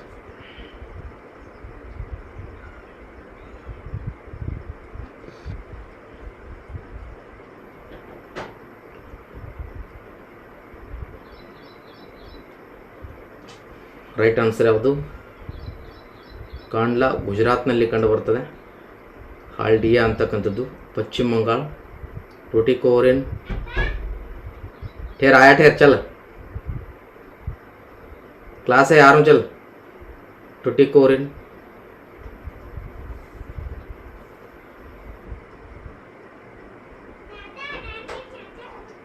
आया चल टुटिकोरिन तमिळनाडु करेक्ट ಇದೆಯಾ ಪಾರಾದೀಪ್ ಒಡಿಶಾ ಹಾಗಾದರೆ ಕಾಂಡ್ಲಾ ಎಲ್ಲಿದೆ ಗುಜರಾತ್ನ ಶಿರೋಭಾಗದಲ್ಲಿ ಮುಂಬೈ ಮಹಾರಾಷ್ಟ್ರದಲ್ಲಿ ಭಾರತದ ಹೆಬ್ಬಾಗಿಲು ಅಂತ ಕರಿತೀವಿ ಜವಾಹರ್ಲಾಲ್ ನೆಹರು ಬಂದರು ಮುಂಬೈಯಲ್ಲಿ ಕಂಡು ಬರ್ತದೆ ನವಶಿವಾ ಬಂದರು ಅಂತ ಕೂಡ ಕರಿತೀವಿ ಸಾಕಷ್ಟು ಬರ್ತವೆ ಚೆನ್ನೈ ತಮಿಳುನಾಡಿನಲ್ಲಿ ಕಂಡು ಬರ್ತಕ್ಕಂಥ ಹಳೆಯ ಬಂದರು ವಿಶಾಖಪಟ್ಟಣ ಆಂಧ್ರ ಪ್ರದೇಶದ ಕರಾವಳಿಯಲ್ಲಿ ಕಂಡು ಬರ್ತದೆ ಪಾರಾದೀಪು ಒಡಿಶಾದ ಮಹಾನದಿಯಲ್ಲಿ ಕಂಡು ಬರ್ತಕ್ಕಂಥದ್ದು ಹಾಲ್ಡಿಯಾ ಹುಗ್ಲಿ ಮತ್ತು ಹಾಲ್ಡಿ ನದಿಗಳ ಸಂಗಮ ಸ್ಥಳದಲ್ಲಿ ಕಂಡುಬರುತ್ತದೆ ಓಕೆ, ಇವೆಲ್ಲವನ್ನು ನೋಡ್ತಾ ಬರ್ತೀವಿ. ನೆಕ್ಸ್ಟ್ ಕ್ವಶನ್, ದಾಂಡೇಲಿ ವನ್ಯಜೀವಿ ಧಾಮ ಎಲ್ಲಿದೆ? ದಕ್ಷಿಣ ಕನ್ನಡ, ಉತ್ತರ ಕನ್ನಡ, ಉಡುಪಿ ಆ್ಯಂಡ್ ಬೆಳಗಾವಿ.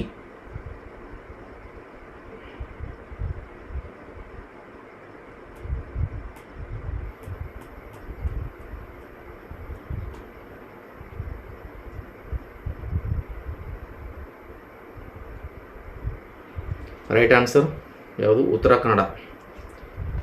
ಅಣ್ಣಾಮಲೈ, ಮಧುಮಲೈ ತಮಿಳುನಾಡು, ದಾಂಡೇಲಿ, ಭದ್ರಾ, ತಲಕಾವೇರಿ, ಬಿಳಿರಂಗನ ಬೆಟ್ಟ ಕರ್ನಾಟಕದಲ್ಲಿ ಕಂಡು ಬರ್ತಕ್ಕಂಥ ವನ್ಯಜೀವಿ ಧಾಮಗಳು. ಅದು ಪೆರಿಯಾರ್ ಕೇರಳದಲ್ಲಿ ಕಂಡುಬರ್ತದೆ, ನಾಗಾರ್ಜುನ ಸಾಗರ ತೆಲಂಗಾಣದಲ್ಲಿ ಕಂಡುಬರ್ತದೆ, ಭರತ್ಪುರ ರಣತಂಬೂರ್ ರಾಜಸ್ಥಾನದಲ್ಲಿ ಕಂಡುಬರ್ತದೆ, ಮಾನಸ ಅಸ್ಸಾಂನಲ್ಲಿ, ಜದ್ದಪಾರ್ ಪಶ್ಚಿಮ ಬಂಗಾಳದಲ್ಲಿ ಕಂಡುಬರ್ತದೆ. ನೆಕ್ಸ್ಟ್ ಕ್ವಶನ್, ಲಾಸ್ಟ್, ಯಾವ ರಾಜ್ಯದಲ್ಲಿ ಅತಿ ಕಡಿಮೆ ಲಿಂಗಾನುಪಾತವನ್ನು ಹೊಂದಿದೆ? ಹರಿಯಾಣ. ಇಂಗ್ಲೀಷ್ ನೋಡ್ಕೊಡಿ. Which state has the lowest sex ratio? Haryana, Kerala, Punjab and Karnataka.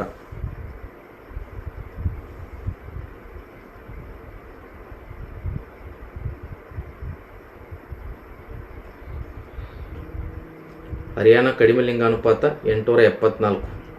Okay, ಅತಿ ಕಡಿಮೆ ಲಿಂಗಾನುಪಾತ ಕಂಡುಬರ್ತದೆ ಕೇವಲ. ಅತಿ ಹೆಚ್ಚು ಲಿಂಗಾನುಪಾತ ನಮ್ಮ ಕೇರಳ ಕಂಡುಬರ್ತದೆ 1084. ಓಕೆ, ಅತಿ ಹೆಚ್ಚು ಕೇರಳ, ಅತಿ ಕಡಿಮೆ ಹರಿಯಾಣ. 2011ರ ಜನಗಣತಿಯ ಪ್ರಕಾರ ಭಾರತದ ಲಿಂಗಾನುಪಾತ 940. ಓಕೆ, ಇವತ್ತು ಇಷ್ಟು ಸಾಕು. ನಾಳೆ ಮತ್ತೆ ಮತ್ತೊಂದು ಕ್ವಶನ್ ಪೇಪರ್ಗೆ ನಿಮ್ಮ ಜೊತೆಗೆ ನಾವು ಭೇಟಿಯಾಗ್ತೀವಿ.